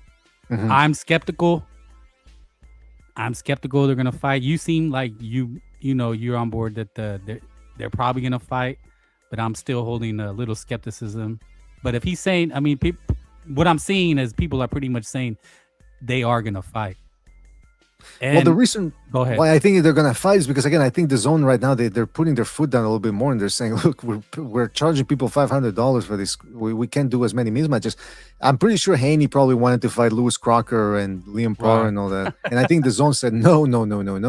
You're fighting either of these guys or no deal. Well, and like Mr. Kim said, is the better fight is Keyshawn Davis, right? Like that's the more winnable fight. I think so. I mean, wouldn't you agree that there's the risk with Keyshawn Davis because he does hit harder, but at the same time he has shown the propensity to be able to get tied up and not be able to fight out of it. Well, I think it's kind of a cop out. I think the fight that should have been made is because remember on your episode I was saying why is so much pressure on Bam to go fight Inui? Do you remember? Yeah, and that was a great point. But now with the fight to make was Haney and Shakur. You're 2 pound for pound guys. They're only one weight class separating them. They're both bigger guys. Shakur can definitely, I feel, go fight at 147. He was gonna do it for Benn and Ryan.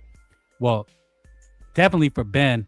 And I feel like they're both kind of getting let off the hook with because he's gonna fight Keyshawn Davis. I don't know. I'm just saying, yeah. I mean, it's cool that he's gonna fight Keyshawn.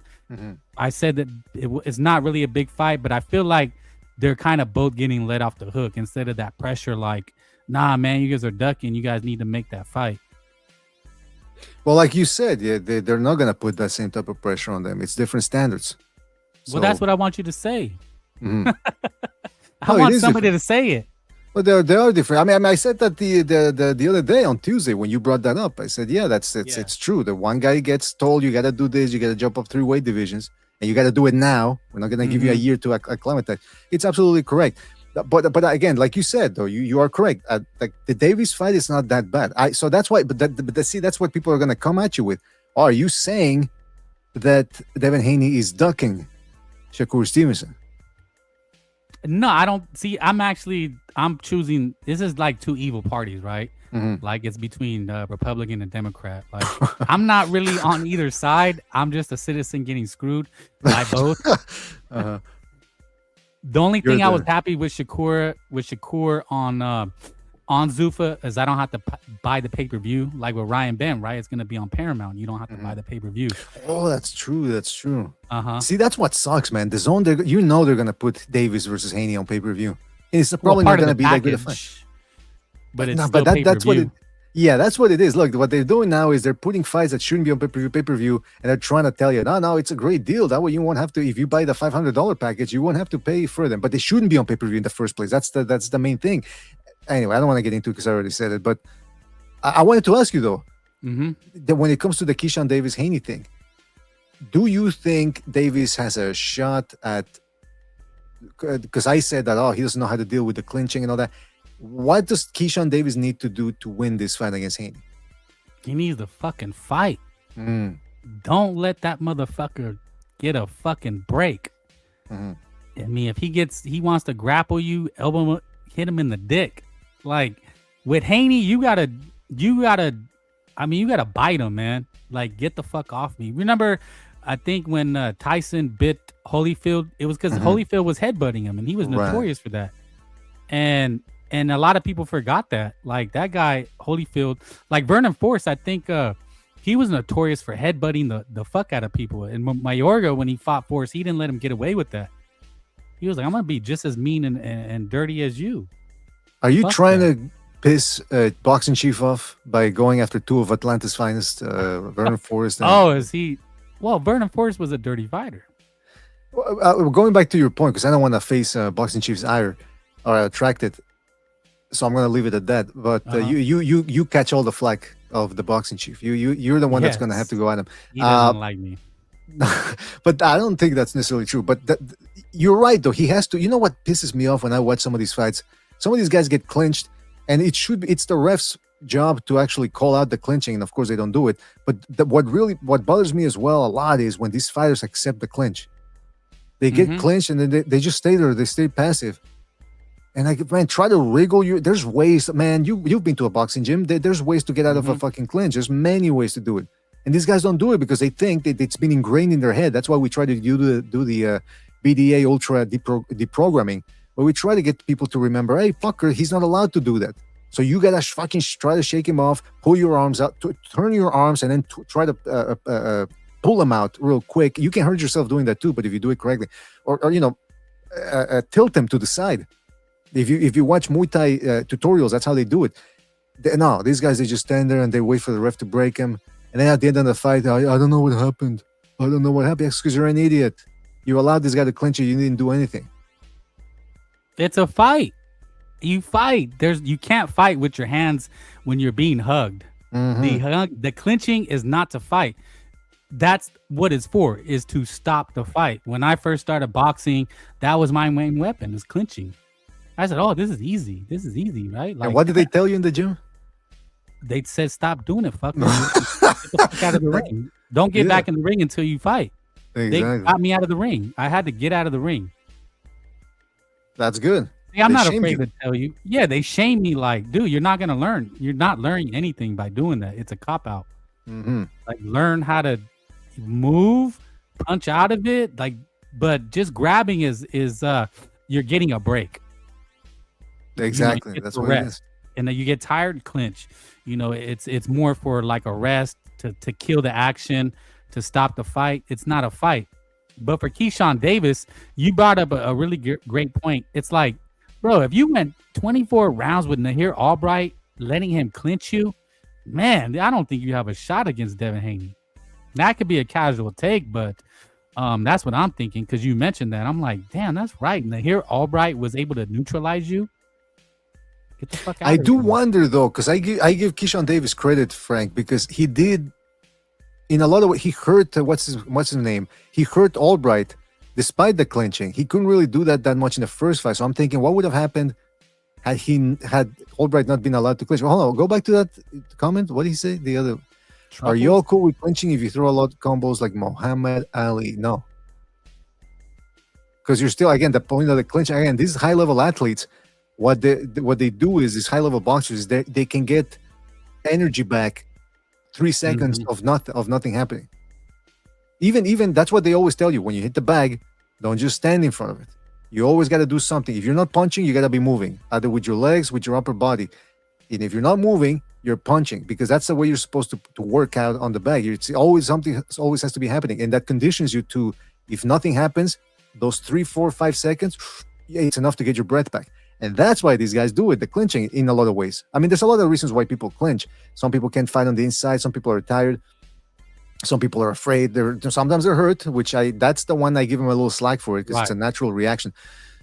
But yeah, so if a guy's throwing a lot of combos and then clinching, then no. It's unequivocally, it's against the rules. It's in the rule book. The IBA, the WBO, the WBA, the Association of Boxing Commissions, they say clinching is illegal. And you know how they try to get you afterwards, Frank? They go, well, clinching is when you hold on even after the ref says break. I go, where does it say that? That's not what it says on the rule. If I grab you, I'm clinching. Doesn't matter if I clinch until the ref said break or not. Right. The fact that I put my arms around your arm, around your body or whatever to neutralize you or to get a break, that's clinching. But I want to ask you one thing too. Yeah. Who are you rooting for between Haney and Davis? Damn. Well, I think Devin Haney is such an unlikable character. I would root for Keyshawn Davis, because I think he will fight people. I don't think he would be as selective and as kind of playing the boxing game as Keyshawn Davis. I think Keyshawn Davis does have that type of ego. Like, he won't let people just call him out. I think he will fight him. But Devin Haney comes across as like a real, man, what is like a real player hater type of dude. You know what I'm talking about? Like a player hater? No, I don't. Well, like, you ever been in a class, like a high school class or a college class, and there's that one dude that tries to smooth with the chicks and hate on you, but he'll never step to you? Sounds like you're talking out of experience here, Frank. Well, no, I've never been a hater. I've never needed to be a hater. Of course. But there's dudes that, like, they feel they can only get chicks if they hate on you.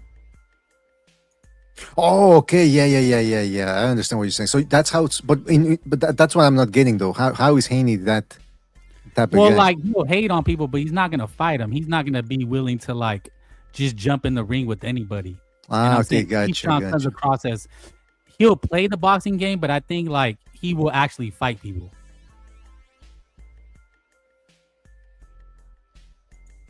Do you see what I'm saying? Is BDA still with us? Mhm. Yeah, I think Keyshawn Davis is. Oh, can you hear me? More of a fighter. Yeah, I got you, bro. Are you losing? Your Canadian Wi-Fi kicking in? Are we losing you? Is that what it is? Fuck. I don't know. No, I mean I hear you here and there. Okay, BDA is maybe BDA is the player hater. He's like, damn. Nah, BDA is cool as shit, man. Yeah, no, Devin Haney, he's the evil emperor, man. Devin Haney is bad for boxing. I feel like Devin Haney is bad for boxing. If they fight, but I think Keyshawn Davis is a fighter, man. He's willing to fight. You back, BDA? Hopefully, can you hear me? Yeah, I got you. Yeah, something happens with there's a anyway, I don't want to get into it. Nobody gives a shit. But okay, so you're saying Keyshawn Davis because he's not a player hater and he will actually fight more guys. I agree with you. Now the downside, of course, is that he's a bit of a basket head or basket case. But like you said, first of all, there's two things. Like you said, he does fight more often. First of all, he's already fought once this year at least, whereas fucking Haney hasn't fought since November. And two, he's a power puncher. He gets people out of there. Now, granted, when he fought Baranchik, the guy looked like he was Davis looked like he was 3 weight divisions above him. He was about to do probably the same thing to Edwin de los Santos because he looked way bigger than him. But then once he fought Jermaine Ortiz was about the same size as him. That's another dude that I don't know how he used to make 135 or 140, let alone 135. Yeah. But nevertheless, I mean, hey, that's the fight that he proved. Hey, I fought a guy my own size and I stopped him. You got to give him credit for that. So you're right, man. Yeah, if I have to pick one guy, I don't think it's too much of a no-brainer. I mean, I think it's a no-brainer rather. I think it's Keyshawn Davis as the good guy in the battle.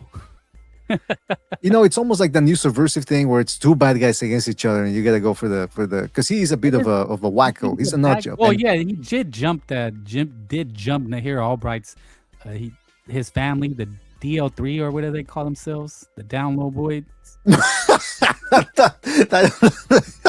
I don't know. Yeah, let's go with it. Let's say that they call themselves that. Yeah, the down low boys jumped Nahir Albright. So he's a bit of a punk, but I think but that's what I'm trying to say. Like, I'd rather be friends with that guy, the punk, like he'll just beat people up, than a player hater like Devin Haney. Devin Haney just seems like a backstabber, like a slimy backstabbing type of dude. Like, I used to think he was okay when he was on the because before he made it as a professional boxer, he was already a bit of a internet sensation and I think that was Bill Haney's doing, by the way. Like, 16-year-old prospect, Devin Haney, blah, blah. And they would, because he used to go out there and spar with Sean Porter. At one point, Roy Jones was sort of his mentor, some kind of, under his tutelage or something. And that's when I saw him. And he looks like a nice kid. Like, physically, he looks, and the way he does it, with the clock nose, like he's constantly. You saying he was like a nerdy black dude, BDA? Just say it. Like, I didn't say that. But I'll say it now. Yeah, he kind of looked like, he looked like a nice kid. Then the machinations with his father, and we want to fight this guy, but then they don't really want to fight him. And then finally, after the Garcia fight, just attacking carnies. The carnies small carnies who have Down syndrome and jumping them with his friends, and then he's running away. He's the first one to run away, and then jumping Tiger Johnson. And it's just one thing after the other. He came across as a nice little preppy. He's one of those little punk preppy. He comes across as preppy, but really like a little fucking punk, like a snake type of dude. And like we said, Keyshawn Davis is not that much better, but at least if we're just sticking to. Because I root for guys, if they're good in boxing necessarily, but if they're assholes, I'm not going to root for them. If they're a humble personality, then I'll root for them. Keyshawn Davis, though, he doesn't really have that outside the ring either. But at least in the ring, he is more entertaining. So just considering that, I will be going with Keyshawn Davis. But let's run through the laundry list, too, of Keyshawn Davis's own sordid past. Remember, he started going at it with Dennis Baranchik out of nowhere. Trying to shove him and all that. And people say, no, well, Baranchik shoved him. Yeah, but it's because Keyshawn Davis got in front of him. They do that thing at the weigh-ins where when they start flexing for the cameras and they get in front of the fighter while they're flexing, sort of blocking him. So he was doing that type of shit. And then on top of that, let's not forget the Justice Smollett thing that Keyshawn Davis tried to pull off with the fruit basket. Remember that? Happened too, yeah. Yeah, and then all of a sudden they didn't want to address it. It was such a big deal that they didn't want to address it anymore afterwards or just right before the fight. Then the whole thing of going at De Los Santos too. He went at it with De Los Santos, and then blowing weight, and then attacking people at the fight.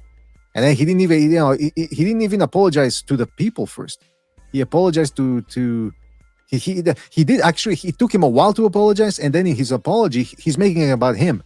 Oh, the last couple of days have been really hard. The weeks, I think it was, been really hard. I've been in a bad place, blah blah blah. And like, hey, fucker, could you get to the apology? It's like, what the fuck? Like, he's talking about how it affected him, how he next. Oh yeah, he's a bit of a. He did do that.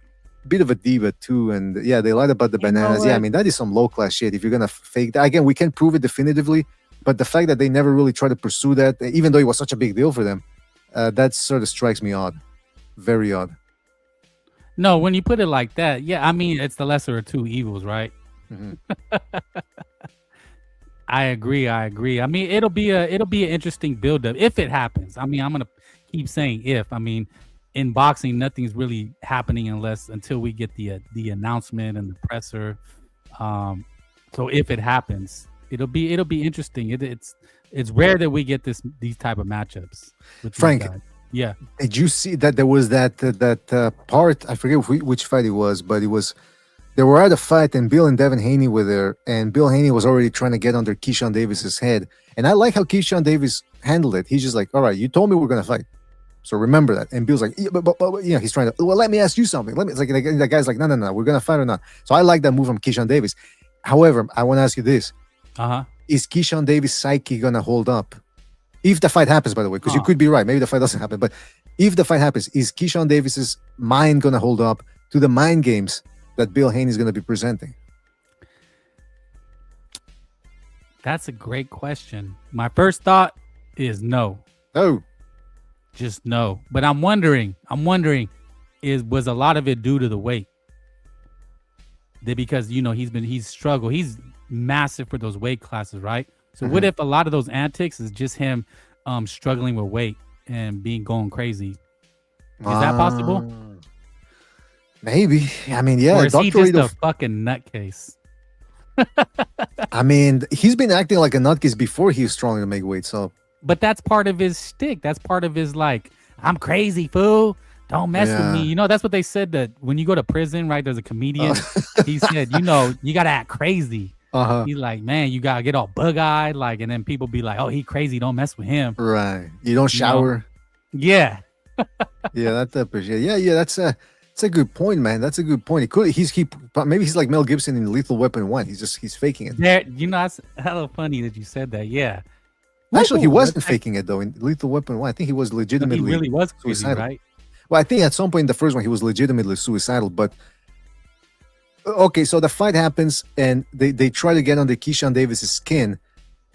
That's a tough fight for both of them. It'll take a special fighter to beat Keyshawn, just like it'll take a special fighter to beat Devin, where he's at right now. I mean, I don't necessarily think Ryan Garcia beat Devin Haney. And people can say, well, hold on, but Ryan Garcia was on the Austrian. I really think Haney is natural. We're going to play that game. We're going to try to delude ourselves. So I don't think it necessarily takes a special guy. He just takes the right type of guy to beat Devin Haney. I think Devin Haney will definitely be the favorite. I mean, Keyshawn Davis, just looking at the pure stats, you're talking about a guy at 140 struggling, only has 15 fights. You're talking about the tactics, the mental lapses of Keyshawn Davis. I mean, everything's favoring Devin Haney. Fuck, I hate to say it. I think you're right, man. I know I'm right. No, but there's also, I mean, look, Devin Haney's still chinny. I don't care. I think he's still got PTSD. With Brian Norman, you could tell, and I'll give you a perfect example. When he knocked down Brian Norman, he was surprised. It looked like he was found out he was having a baby or something, right? Like, holy shit. Did you see the look on his face? I forget. I mean, I saw it, but I forget what it was. Yeah, I forget exactly. I don't know how to interpret it. Like, he couldn't even believe he knocked him down. Like, holy shit. Like, I did it. Right? I think like, he actually even looked at his handle, right? Like, why is this? Yeah. Do I have something in there? What happened? Like, exactly. And you could tell he's so unused to it. He's still so shell shocked that he didn't go for the knockout. Like, I think he could stop Brian Norman, but he was I think in the back of his mind, he's like, no, I can't take that chance. I bet you he wanted to clinch, by the way. I think that was his first instinct. He actually had to fight it. Like, no, don't go for the clinch. Don't go for the clinch. He had to actually tell himself that mentally. Don't go for the clinch. Don't go for the clinch. He's hurt. He's the one that's hurt.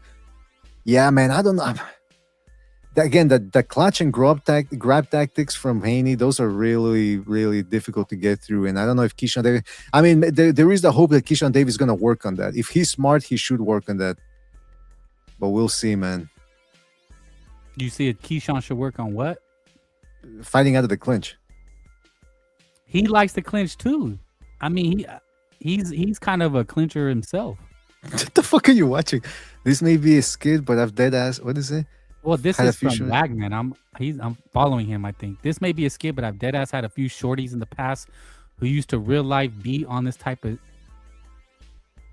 I don't have no idea what he's talking about. Well, I guess we'd have to watch the thing. Oh, whoa, what the hell? Like, I don't know. Don't put that on me, BDA. Hold on, I want to hear this. What did he talk about? BDA sees some. I can't hear it. Okay, hold on. No. So, please. Yo, what are you doing? Please. We're in public. No. So, please. Can you want my hair while I get my hair tied, please? Yeah, sure, I got you. Thank you. Yeah, of course. Yo, what are you doing? Please. We're in public. No. So, please. All right. Okay. Thank you. What the hell do you have me watching? Is that what they do? They just loop the video. They play the video twice so that they get more retention or something. Is that how they do it? Yeah, I mean, it's obviously a skit. I mean, women get off on the public thing there. That's never really been my style. This guy's trying to make himself seem like a Mac Daddy. This may be a skit, but I've dead ass had a few shorties in the past who used to real life be on this type of ish for real. Yeah, because you're about to get robbed. That's the part he's not saying, right? That he's talking about women he just met at the bus station. And exactly. Like, okay, like, yeah, bro, she took you to a strange parking lot. Like, come on. And there's 3 dudes about to come jack you. Yeah, there's a big bald guy in the back breaking into your car with a lead pipe in there, man. Yeah, that I don't know what that's. I don't know why you had to play that there, Frank. But yeah. Well, I'm scrolling down my timeline to see what the people are saying about Devin Haney and Keyshawn. Yeah, go ahead. Can I bring? So because I just saw that 3 knockdown rule. Okay. I don't know how much time we got left, but did you see that they had Bevel's managers or whatever, I don't know, handlers on the 3 knockdown rule? Yeah. The one of them said something that I really disliked, man.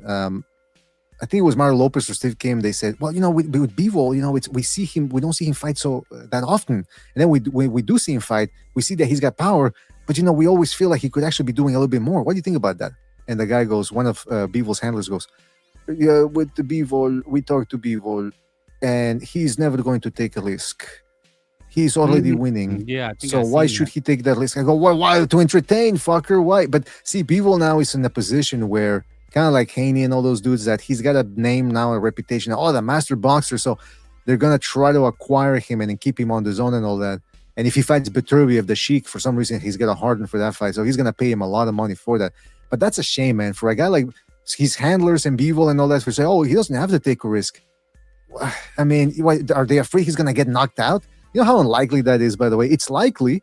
You know what else is likely? You step in the ring, you get knocked out in any other round. That's likely too.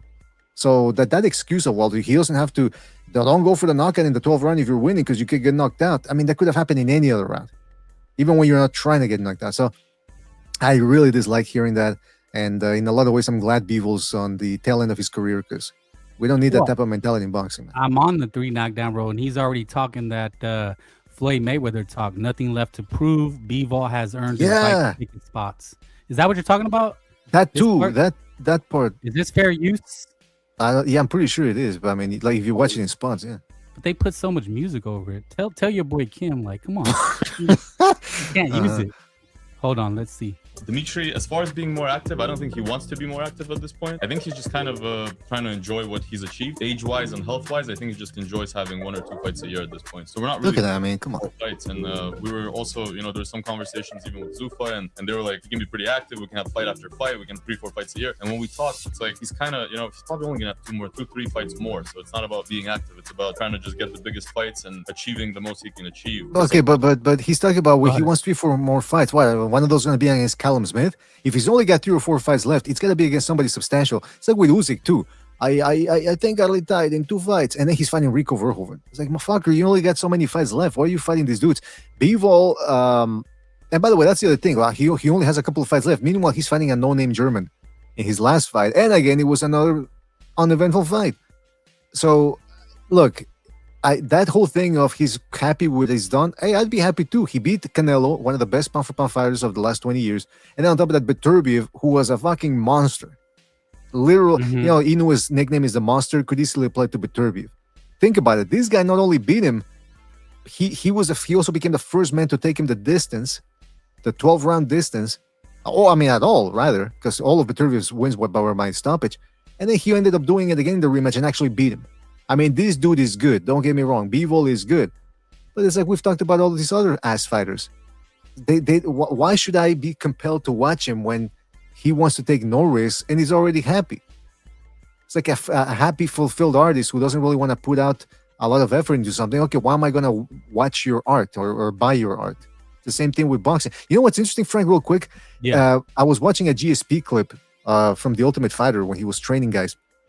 He told them, you know, he was like, okay, now we are going to tamper down the training because we're already in physical shape. Now what we want to do is work technique and tactics, because we want to put, you guys are martial artists, and we want to put the artist part in it. I said, fuck, that's a good way of saying it. Like when you're doing a fight should be a bit of a masterpiece. It should be something that you offer up to the fans and they go, whoa, I liked it. A lot of these fighters, they don't think that way. For them, Frank, they think, well, a 12-round nonchalant affair, that's a masterpiece. No, it's not. It's mentality. I mean, he just doesn't. Well, he's always been a cutie, right? Yeah. He was never a slugger. Yeah. I mean, Beterbiev was, and that was his. Well, what do you call that? His when you have 2 superheroes, one's fire, one's ice. Like it was the perfect thing, right? Beterbiev was the knockout artist. Bivol was the cutie, but he never really showed like too much running. But it was, you start hearing people say they wish he would do more, but now he's saying that he doesn't need to do more. And I mean, I get it, man. When you look at fighters in boxing, you understand it, but it's still entertainment. Before you came on, I was saying the reason, like Tim Tszyu, Errol Spence, 2 wash guys, right? But I think it's going to be an entertaining fight. I think it's going to be action. And that's how I look at it, man. Because you were saying how you're not going to stay home and watch the certain fights this weekend. Like there's a lot of boxing this weekend, but you're going to miss some of them. No, I said that I wouldn't, like the Joshua Pringle fight. That's a fight that I'm willing to miss. Yeah, and I'm like that too. Like, I mean, yeah, I'm a hardcore, but I mean, there's certain things that I'm just like, like the last Bivol fight, I was like, what the fuck am I gonna do at a Saturday afternoon? Like, I mean, I really had to do something. If I didn't have anything to do, I would have watched it, but I'm not gonna go out of my way to stay home to watch Bivol versus whoever he fought. And you got to do more, man. It's a mentality. Some guys, I think they actually like to fight, and in any fight, they give it their all. I mean, we call them punching bags. We talk shit like Gabe Rosado. There's no fucking quit pussyfooting with that guy, right? Like his mentality, he's there to get fucked up. It's like that's his mentality. And Bivol's a cutie. That's just how he is. I don't think he knows any other way. And can we be critical of him? I mean, it is boxing. The thing that's so much more frustrating with Bivol is that you can actually see he does have power. Okay. He dropped Lyndon Arthur with a body shot. He dropped this no-name German with a right hand. Or left hook, I think. I forget which punch, but he dropped him. He also dropped Lenin Castillo once in their fight. The guy can punch, but he chooses not to. And then you saw it from straight from the horse's, well, near the, at least the horse handler's mouth. He's content with that. He's satisfied. He's not gonna risk anything. Okay, so that's a great sales pitch right there, man. Great sales pitch. Because it's you, BDA. This is. Did you see this Rampage? I guess some guy tried to grab his jock, and he got. Yeah, punched. what the fuck is that, man? Did you see this? Don't touch my girlfriend. I'm sorry. You can tell the guy's drunk, but with the fact He grabbed him. that, you know, I usually don't justify like that. Remember when Dean the Great got slapped? Go ahead. What? Sorry. I don't usually justify assault like when that Dean the Great got slapped by the bodybuilder. Oh guy. yeah. I don't think that there's. I mean, yeah, okay, the guy's being a dick, but you're putting your hands on the dude. This, you know, I understand street mentality. People come from that street mentality where you can't show physical weakness, otherwise people are gonna physically attack you from then on. Because you know the streets is like a lot of these streets, you put a roof over it, it's a fucking prison. So I understand that the way it works there. But in actual society, you can't go around putting your hands on people. However, in this scenario, I think he's justified because the guy put his hands on him first, grabbing his junk. Grabbed his junk. Yeah. Right. I think he looked like he pulled it or something too. That's happened to me. I've been places, somebody in public, and somebody try to cop a feel on Frank. Ah, really? Yeah, I look like that, you know. Oh man, come on. No, I think it's happened. It's happened. It's happened to me where I felt something and it was like a little suspect looking dude. What the fuck? And was like, did this guy try to like touch me? Like, you know, and I think it's warranted. If someone touches you, you should be able to smack them back. Sure. I mean, absolutely. yeah, you can't go put assaulting people, but in that instance, yeah, if someone like, what if someone grabs your girl's ass? They didn't touch you, but you should be able to go punch them. Yes, I agree.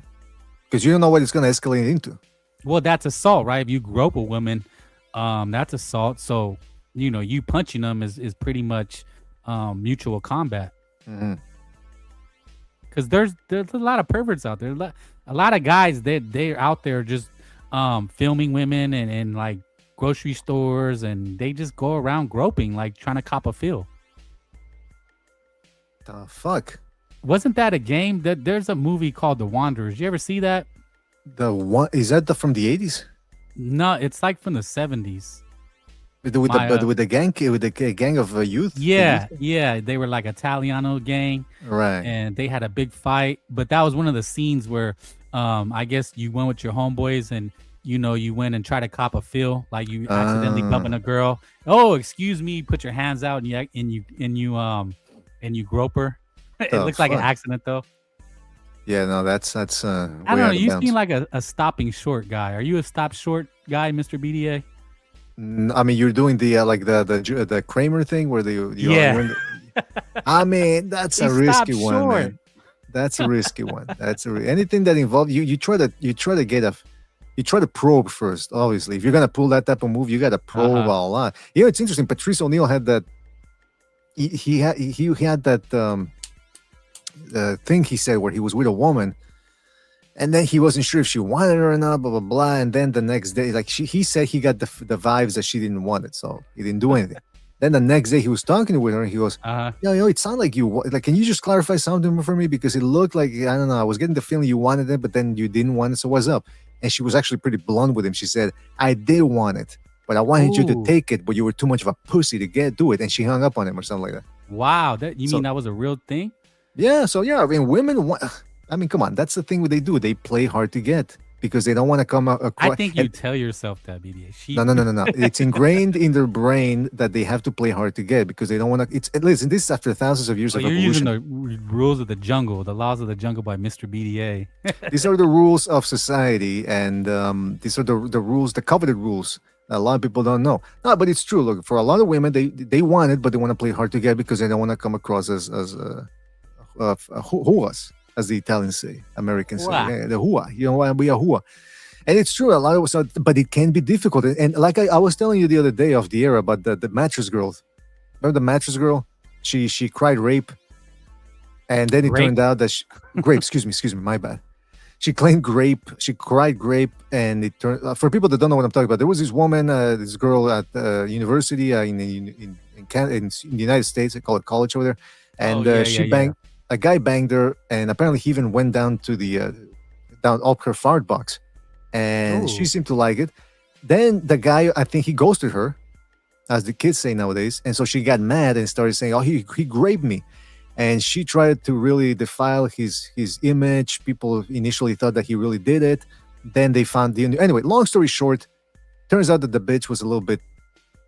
That was in 2012, and it's been 13, 14 years. So some of the things she did subsequently since then shows that she was kind of nuts, and that's the danger since then with the whole Me Too movement thing and all that.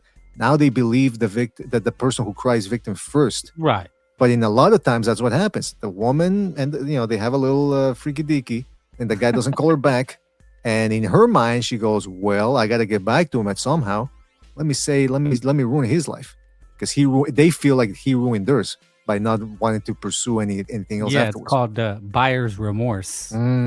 She had buyer's remorse, or he did, or is it he had buyer's remorse? And no, he just simply tapped it and on to the next one. Yeah, but you're saying that they just play hard to get. Right. And I forget, why did we start talking about that? Oh, because I brought up stopping short. Right. And I said that you have to probe. Yeah, you have to probe because then you don't know. It does no really mean no, or is she, that's a thing that feminists don't like to hear, by the way. They're like, no always means no. Come on. If you've been with enough women and if you've heard enough stories from other guys, because that's what we do, guys, we talk, that's how we learn. Sometimes it's difficult. She's saying no, but eventually she stops saying no, and it's a very weak no. You can tell when it's a real no, firm no. She starts giggling. If she starts giggling, it's a probably a good, because you said the woman, the Patrice O'Neal, she actually wanted him to take it, but you said. Yeah, I'm very, very careful here. And again, I'm saying you have to prove and you have to be careful. Because I don't want anybody going out there. Well, BDA said no, no doesn't always mean no. No, fuck that. That's what I'm telling you right now. It's a complicated thing now, culturally, especially with the whole Me Too movement thing, and the authorities initially almost always believing the woman first. And even if you get if you get vindicated in court, your name. A lot of people don't keep up with this stuff. Most people will look at it and go, "Oh, he's a rapist." He's the fart box. It don't even have to be a lot. All you have to do is be accused, and you're already guilty. There you go. There you go, man. It's difficult. But what I used to do, man. Well, actually, I only did it one time. This is a disclaimer, right? I did do it one time because I had a homeboy. He used to grab chicks' butts in the club. He would just go around. Don't guys do that? Some of them do. Again, they're walking a tightrope. Well, but he would get away with it, and like you saying, he would be like, yeah, they like it though, and I was always chicken shit, right? I was like, I could never do that. One time I got drunk just enough, and the very first time I did it, that I grabbed a girl, I smacked a girl on the butt in the club because they don't know, right? No, I think I did it I did the first time, I got away with it, but the second time I did it, I got caught and I got pushed. So that was my last time ever just grabbing. I mean, you were fortunate that's all that happened. That she pushes. You could have started screaming, or she could have gotten somebody to attack you. I mean, they're used to it. It's in the club.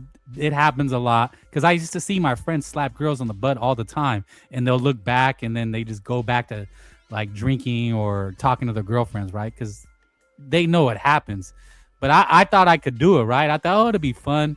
And I got away with it the first time, and I kind of got a thrill, right? Like, oh my God, it's so funny because you see her looking around. Yeah, it's so fun. I was so close to being a serial groper, right? Then the second time I got caught, the girl, I seen her, I got scared. I was like, oh shit. And she walked right up to me and said, you fuck, effing jerk. And I was like, okay, I guess I'm not good at this. And my friend was just busting up.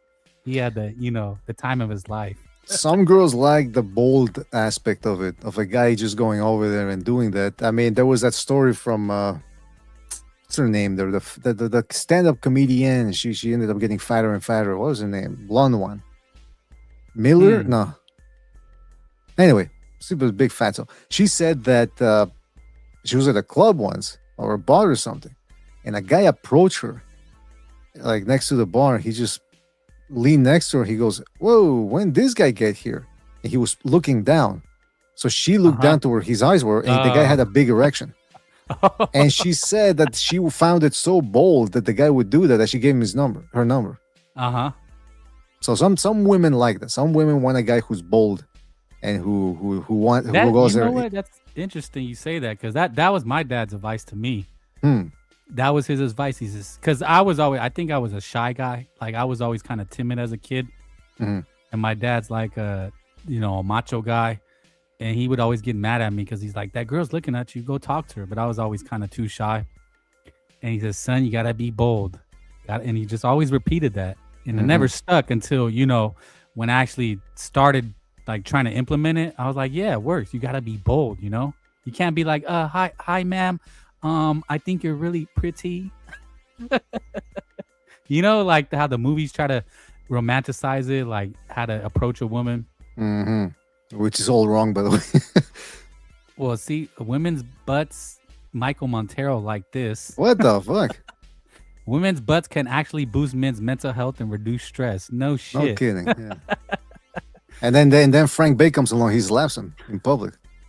Oh, no. I tried. Like I said, I tried it one time. But yeah, you got to be Multiple times. bold. That was his. And I seen him do it. I would see him do it, He would just walk up to women and then, but I would be, looking. I was a kid. And then I would see them start laughing. They tilt their hair. I was like, Dad, you know her? He'd be like, yeah, son, I know her. Like, as a kid, I thought I didn't get it, right? But now as an adult, I was like, oh, my dad was like flirting or picking up, Well, that's the thing. Yeah, my father's the same way. And, it's like, he's not afraid of it's interesting. He grew up, and I don't know, that sometimes I ask him, where did you get it? Who taught you that? He's nobody taught. Some guys are just naturals at that. But whether you're a natural or unnatural, or whether you had to learn it from somebody, whether you had to go online and buy books or whatever, or, some people buy the course, right? Yes, they buy the online course. Yeah. And they don't have a lapel mic and you can hear the echo in the room. So today we're going to talk about, I was like, fuck. But, that's the thing, that you're going to get rejected at some point. It's like losing in a boxing match or getting hit in a boxing match. Yeah. Eventually you have to get used to the fact that it's not always going to go your way. But because a lot of people, we're conditioned here in our culture of, oh, you failed. You see, the word failure carries a lot of heavy connotation. It's like, oh, you failed, man. What the fuck? No, instead of, it's like a relative of mine once told me something, and it's true. It says, let's say you're walking down the street and you trip and you fall on the sidewalk. Do you just stay there on the sidewalk? That's it? That's the end of it? It's like, no, you get up and you keep walking. I said, that's true. Why do we that's something I respected from Joshua when he said he wasn't going to let the Ruiz laws define him. And it's true. You shouldn't let a failure define you. You should keep on moving. And it's as simple as rejection is a little bit different, BDA. You're kind of condensing it to an act, but rejection from another human being is like being rejected existentially. I agree. But I agree. But you get pushed out. Again, that's a feeling. Right. And it's a normal feeling because it's a biological thing. Like you're looking for a mate and they're rejecting you. But you start doing it enough, you start getting desensitized to it because you realize, hey, first of all, you gotta tell yourself too, you gotta have a little bit of lie to yourself a little bit and say, hey man, her loss. Yeah. And that way, and then you start doing it enough and you go, hey, doesn't bother me that much anymore. Because again, it's just a feeling that you have. It's like shooting baskets. Like you mean practice is what you're saying? No, because I literally had an uncle who that was his philosophy. He was I guess you would call him like a pickup artist now. But it wasn't back then when he was doing it. He's an old man now, right? But when I would go out with him, he wanted to teach me how to pick up women. And he would just flirt with every woman he's seen anywhere. We were at the flea market, at the movies. I mean, the guy was just a master, right? Like, yeah, he got shot down, but he just always said, hey, you miss all the shots you don't take. Oh, that's a great point. He just said, hey, I just made her day. Oh, they love it. Frank, they love it. They love it. I just made her day. And that's a good way of looking at it. Yeah. I mean, the guy was a serial picker-upper artist. That's a great mentality to have, man. Another mentality that I heard somebody say was that when he goes to back to work on Monday, and he hears a guy go, hey, I got 2 numbers. I got 2 numbers on the nightclub. He goes, I got rejected 50 times. That's his mark. The other guys, that's what he says. He'll say, you know what I did? I got rejected 50 times. That's his mark of pride, that he actually went for it. And it's true. That's a good point. And then your uncle's right too. They like it. There's that cartoon, that little doodle. I don't know what they call, like newspaper cartoon. There was a woman. She's walking by a construction site, and these guys start whistling. Ooh yeah, baby. Ooh shit. Yeah. And she goes, "You pigs!" And then they all shut up and they're looking embarrassed. And she walks away. And then they show that little bubble, of what she's thinking. And she's thinking, "Still got it." And she's smiling like, "Oh yeah, this." So that's the thing about it, women. I often say, don't listen too much to what women say when it comes to this. Focus on what they actually do. And for a lot of women, you can't really see it physically in this instance, but yeah, they like being catcalled. A lot of them. I don't know about catcall, but maybe the attention. Yeah, exactly. Let's just say, because I don't want to get too red pill, alpha male, like just go grab her, like. Yeah, no. But it was interesting because I remember my first experience of actually believing it. Because like I said, I was shy and kind of timid as a kid, especially when I started hitting puberty and liking girls. I was still kind of shy and timid.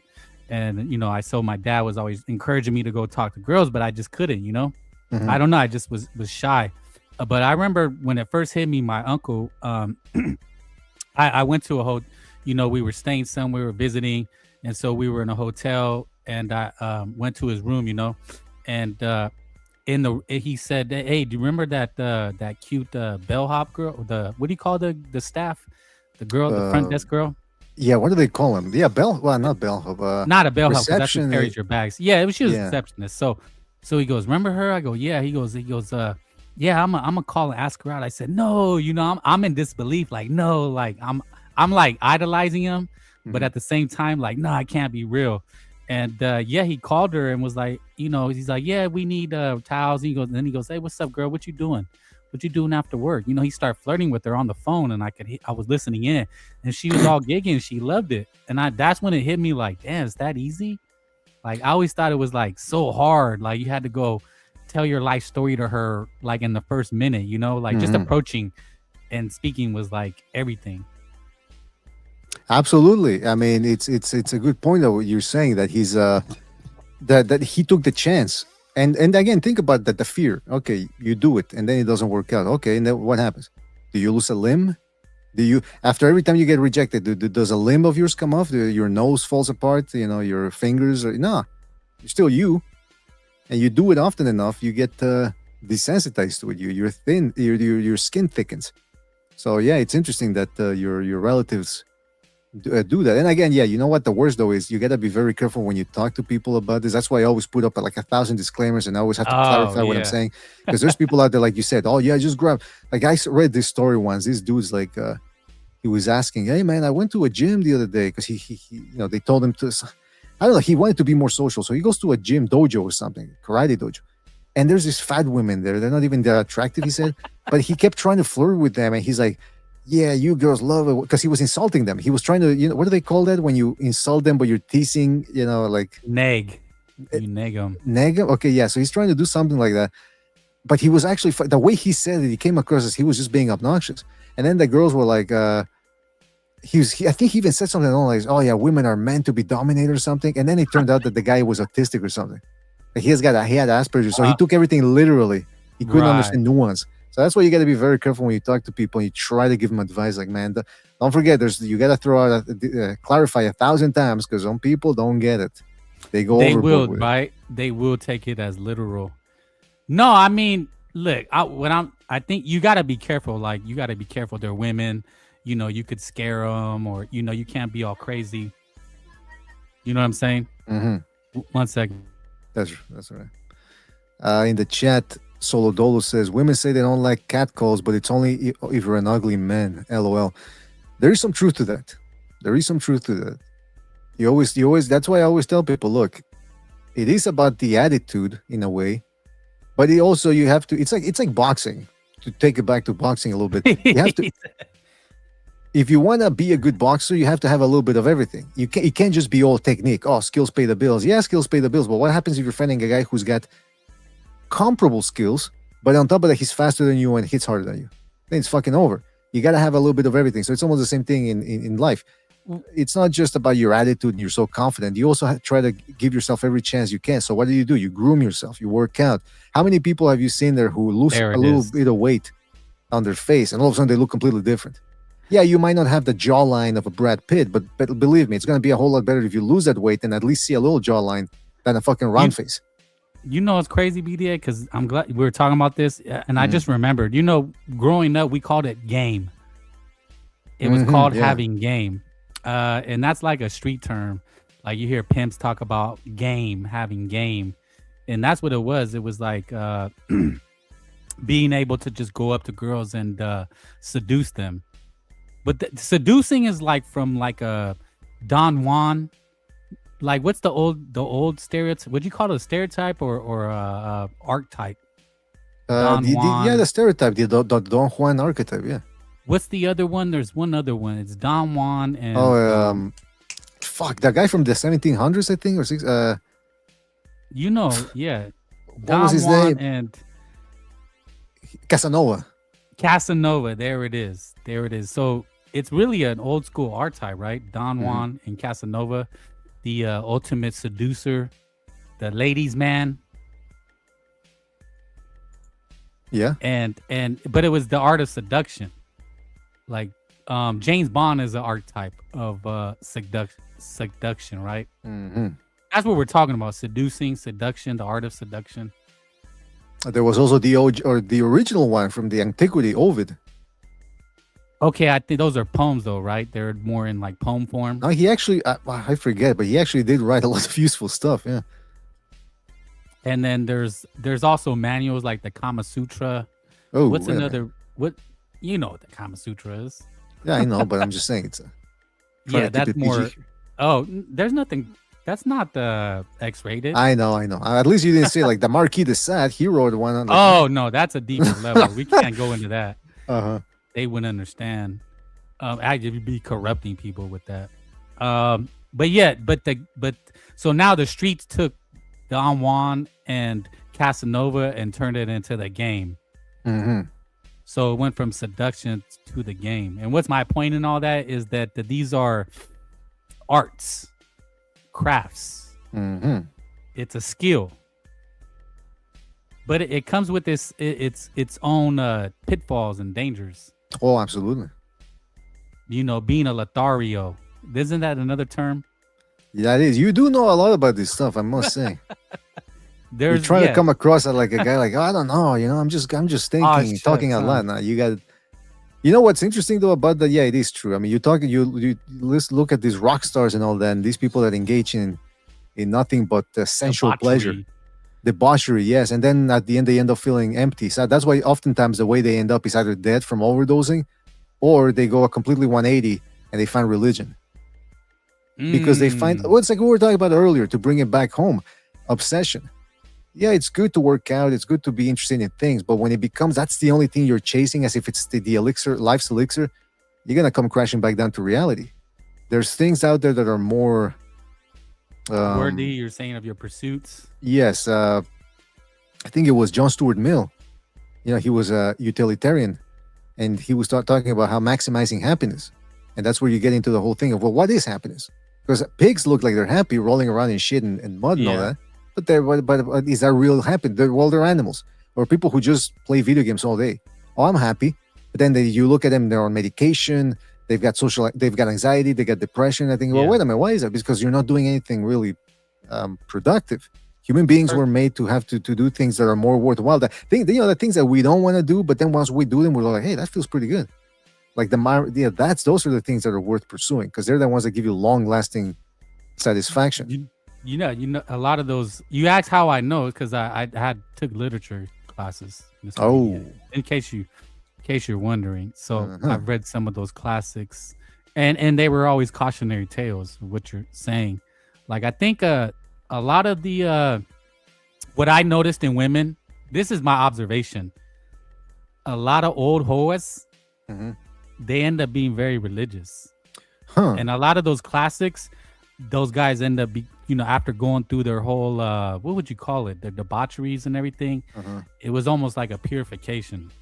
They end up becoming very what is the word? Because you're the Mr. Vocabulary. I Pious. mean, you're the one that studied literature. I didn't study. I just had a class or two. Oh, okay. And got introduced to the works.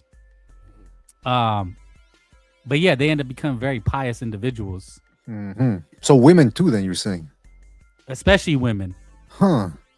If you look at a lot of films, you know, only after having been hoas and having all these dalliances and activities, then they become very pious. Interesting. Middle-aged. See, I was only looking at it from the from the male perspective. I didn't know that about women too. Did you hear about I remember the woman who created Sex and the City? Because I think it was a woman. Okay, it was a woman who created it? Apparently, or maybe I'm confusing her with another woman who wrote, I think it might have been the woman who wrote a book about traveling and like just traveling. Eat, love, pray. Yeah, I think that's so. I might be confusing the one. woman, but one of those women, she's in her 50s or something, and she says she regrets not having settled down. And I think that's not having settled down. Oh, she regrets, yeah. Out traveling the world. Yeah. Well, everybody does, right? Like everybody does, especially women. That's the thing now. I guess less men are having sex, and less people are getting married. That's what they say. I don't know if I really believe that. And I think women now more than ever I've read articles where they say Generation Z, they would rather stay at home. I mean, we've created entire worlds now, virtual worlds, Discord, YouTube, social, Instagram. I mean, think about it. That's why these fucking Twitch and the kick streams are so famous now, because people, instead of going out there and enjoying life, they're living it through other people who are doing the streaming nonstop. That's the new thing. Bucho told me that he was watching somebody was interviewing on YouTube or something, these kids, 12-year-old kids, and they go like, hey, so what's your favorite cartoon? And they're laughing, hey, cartoon, what are you doing now? Jake Paul. They were talking about Jake Paul you and all the old streams. As hell. Cartoon. What the hell is that? Exactly. I was actually shocked when he told me that, but not so shocked in the sense that then I understood, like, yeah, it's true. We're living different times now. Now it's the entertainment's on the internet. It's no longer on YouTube. I mean, yeah, little kids, they still, parents, they put there's cartoons on YouTube and they put that to distract the kids. But teenagers or near teenagers, they're watching streams now.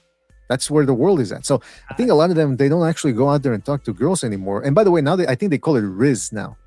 Instead of game and like all old that. Man saying game. Yeah. I'm glad Riz. you said that, because I like to see it was seduction to game to Riz.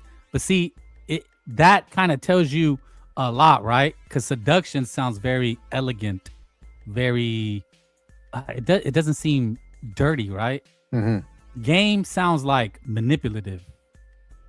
You're starting to see the trend, right? Like where before it was classy, now game, but it still sounds like something to be studied, like learn, like, That's you true. got game, fool, right? But Riz is like corny. It's very it's lost all its meaning by just making it a short phrase. Am I sounding too nerdy right now? No, you're absolutely right, because that's the way they try to twist it in the mid 2000s. They go, game, where they're manipulating women. I go, what? Manipulating? No, game is more like the way the Pence talked about game, and what I remember, because there used to be a bunch of books that the Pence wrote. You ever read Iceberg Slim? No, but I know who the guy was. Yeah, one infamous pimp. Yeah. And they were books. So the way game was looked at was like, okay, women, because we're saying it, women have a certain nature, right? Mm-hmm. Game was just to bring it out of them. Right. The famous saying is, let a hoe be a hoe. She was a hoe before you met her. Like, that's awful, right? No, but there's a degree of truth to it, yeah. Right. Like, that's interesting, right? Like, let a hoe be a hoe. She's going to be a hoe without you. And that's kind of really game distilled to its ugly core, the truth. But no, in a sense, like, right? Like, you look at any college chick, she wants to go out, drink, and have fun. That's game. It's just you're being that guy that she could do that with. Exactly. No, it's true. But yeah, and what I meant by what I was saying about the mid 2010s, that they try, the mainstream media, particularly here in Canada, they try to portray game as manipulation, as something negative, like you were saying, that because the game has that. Right. The game, so the word game has that negative connotation, like, oh, you're trying to, it's like you're hypnotizing women. It's like, what? No, you're just bringing out of them, like you said, what they already want, but you're actually trying to get it, or working on getting it, getting through those barriers. But it is interesting though what you said about that. Fuck, oh, you were saying about the game, about the bringing it out of women. That's an interesting thing though. We're going. You know how I said boxing is healing. There was this artificial push to try to the ass style fighters. That's where it's really at. Blah blah blah. Yeah. Now it's changing. We're going back to what it used to be. Same thing like we're talking about here in culture. Like I said, the 2010s were really peak when it came to trying to tell you, women are this, women are, are equal. Men and women are equal, and no, we're not. We want different things, and what we do want, when we do want the same thing, we go about it differently. From a biological standpoint, from an approach standpoint. And now it seems like we're going back to that a little bit, because remember, for a little while, they're still doing it, but for a little while in movies, they were casting some ugly people, some really unfortunate looking people. And I started thinking, why aren't they casting? And that's, we can go into, there's a lot of factors why not. Now they're going back to it. And for example, what's her name? Sydney Sweeney? Sydney Sweeney, yeah. Right. She's got the big bazongas, and she's not afraid to show them. And some people are like, well, why is she? And she doesn't give a shit. She likes it. Like she probably enjoys, the attention. And it seems like we are going back to those days of, hey, if if a woman has it and she likes the attention, and that's how people go see her movie, why not?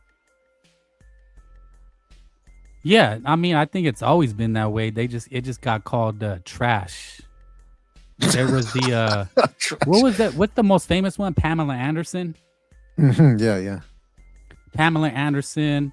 The last one was Kardashian, I think. Yeah, but she was nowhere near. You're talking about the sex tapes, or? No, you're talking about where it's going with these women and the trends. Right.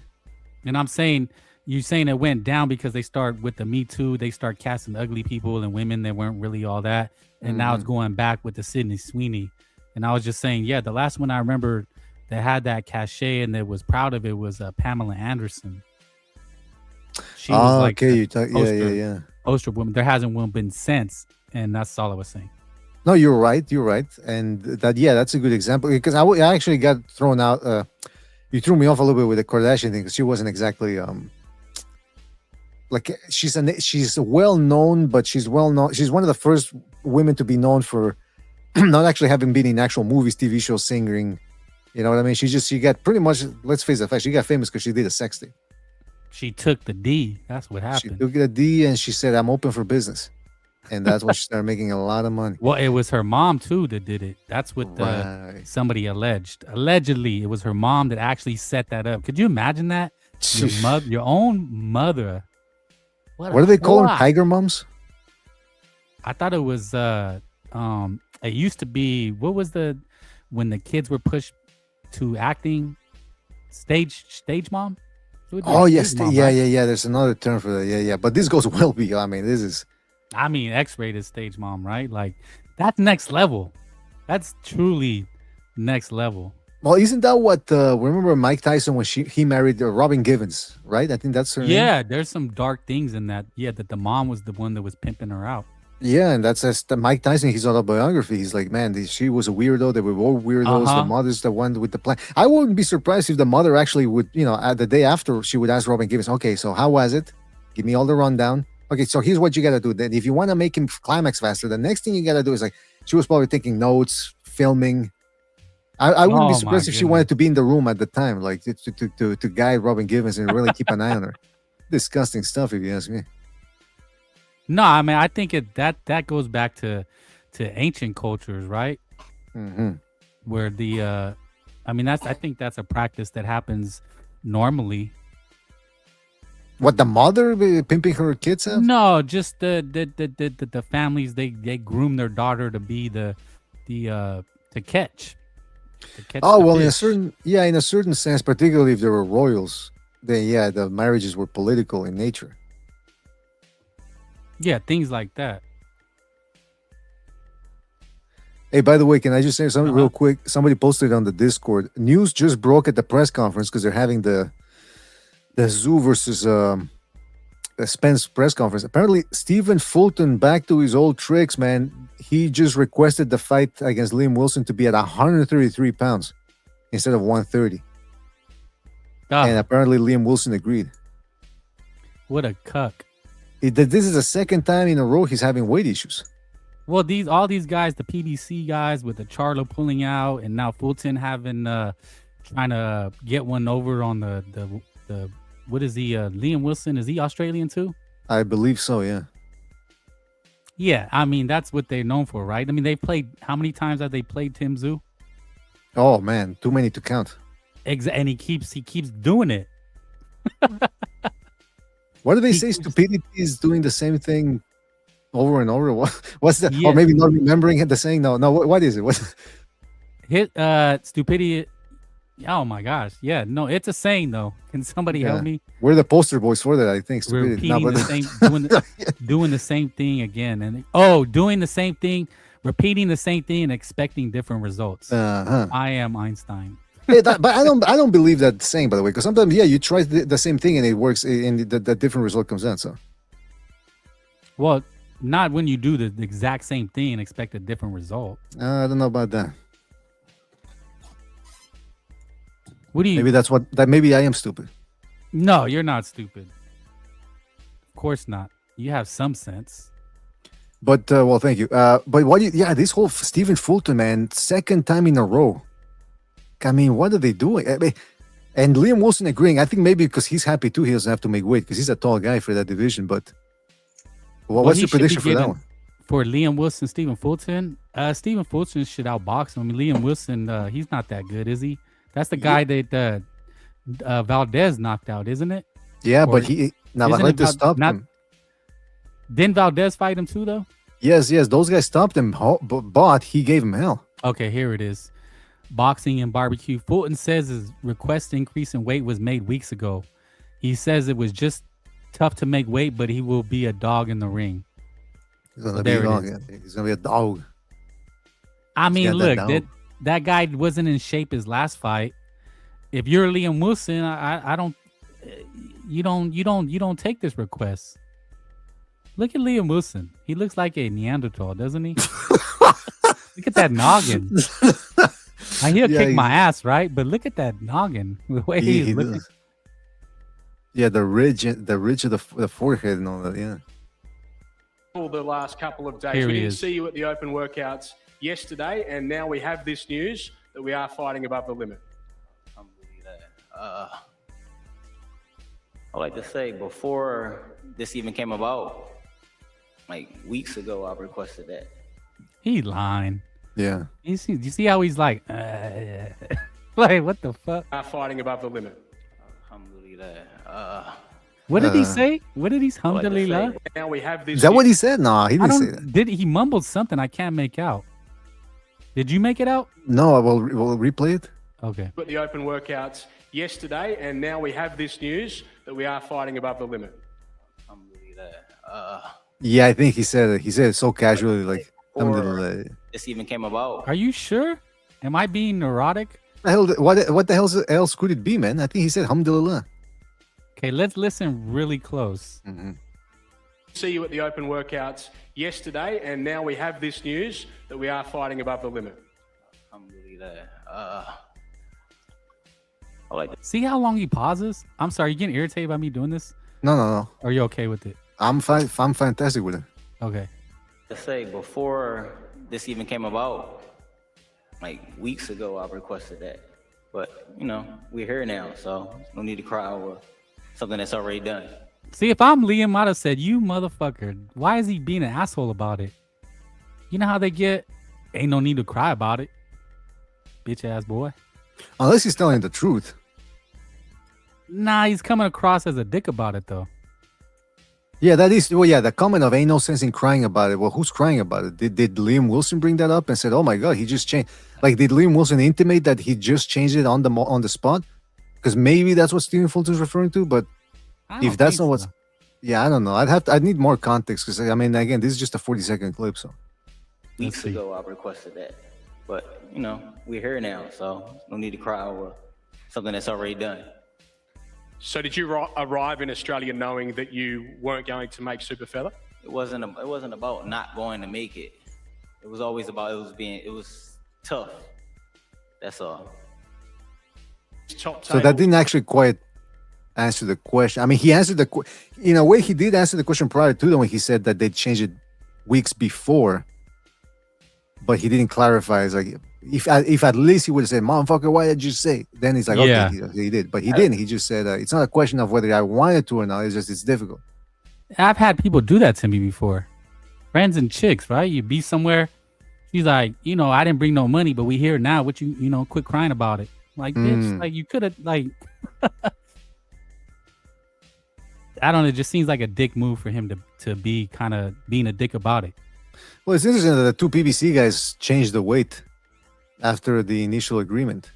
Spence saying, "Well, let's do it. Let's do it 1/6 instead, mine," and now these do it too. So what's the point of having weight divisions?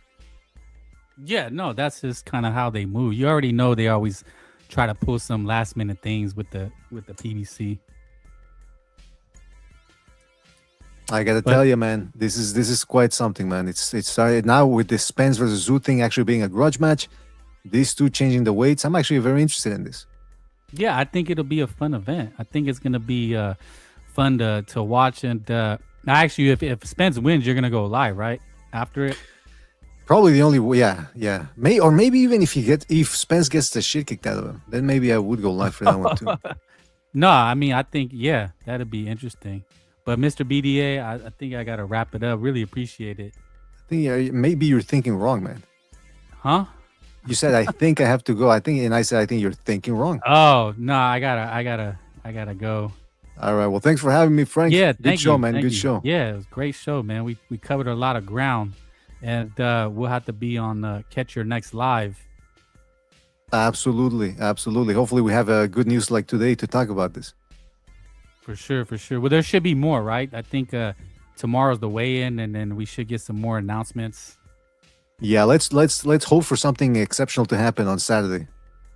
There's a lot of boxing. We didn't even cover Berlanga and Hitchens. I was going to talk about it, but oh shit. Yeah, that's I ran out of time. All right. Well, listen, Frank Gay, thank you for having me. Have a good night, man. BDA. Shout out to all of you for joining us out there too. Really appreciate it. Yeah, like, subscribe, Mr. BDA. Like, subscribe, Frank Bay. I would give some shots out, but it's a lot of people that was here today. Lance, SJW, Rick, Morb DC, everybody was here. Sorry, I gotta run. Thank you for stopping by. Like, subscribe, and we out.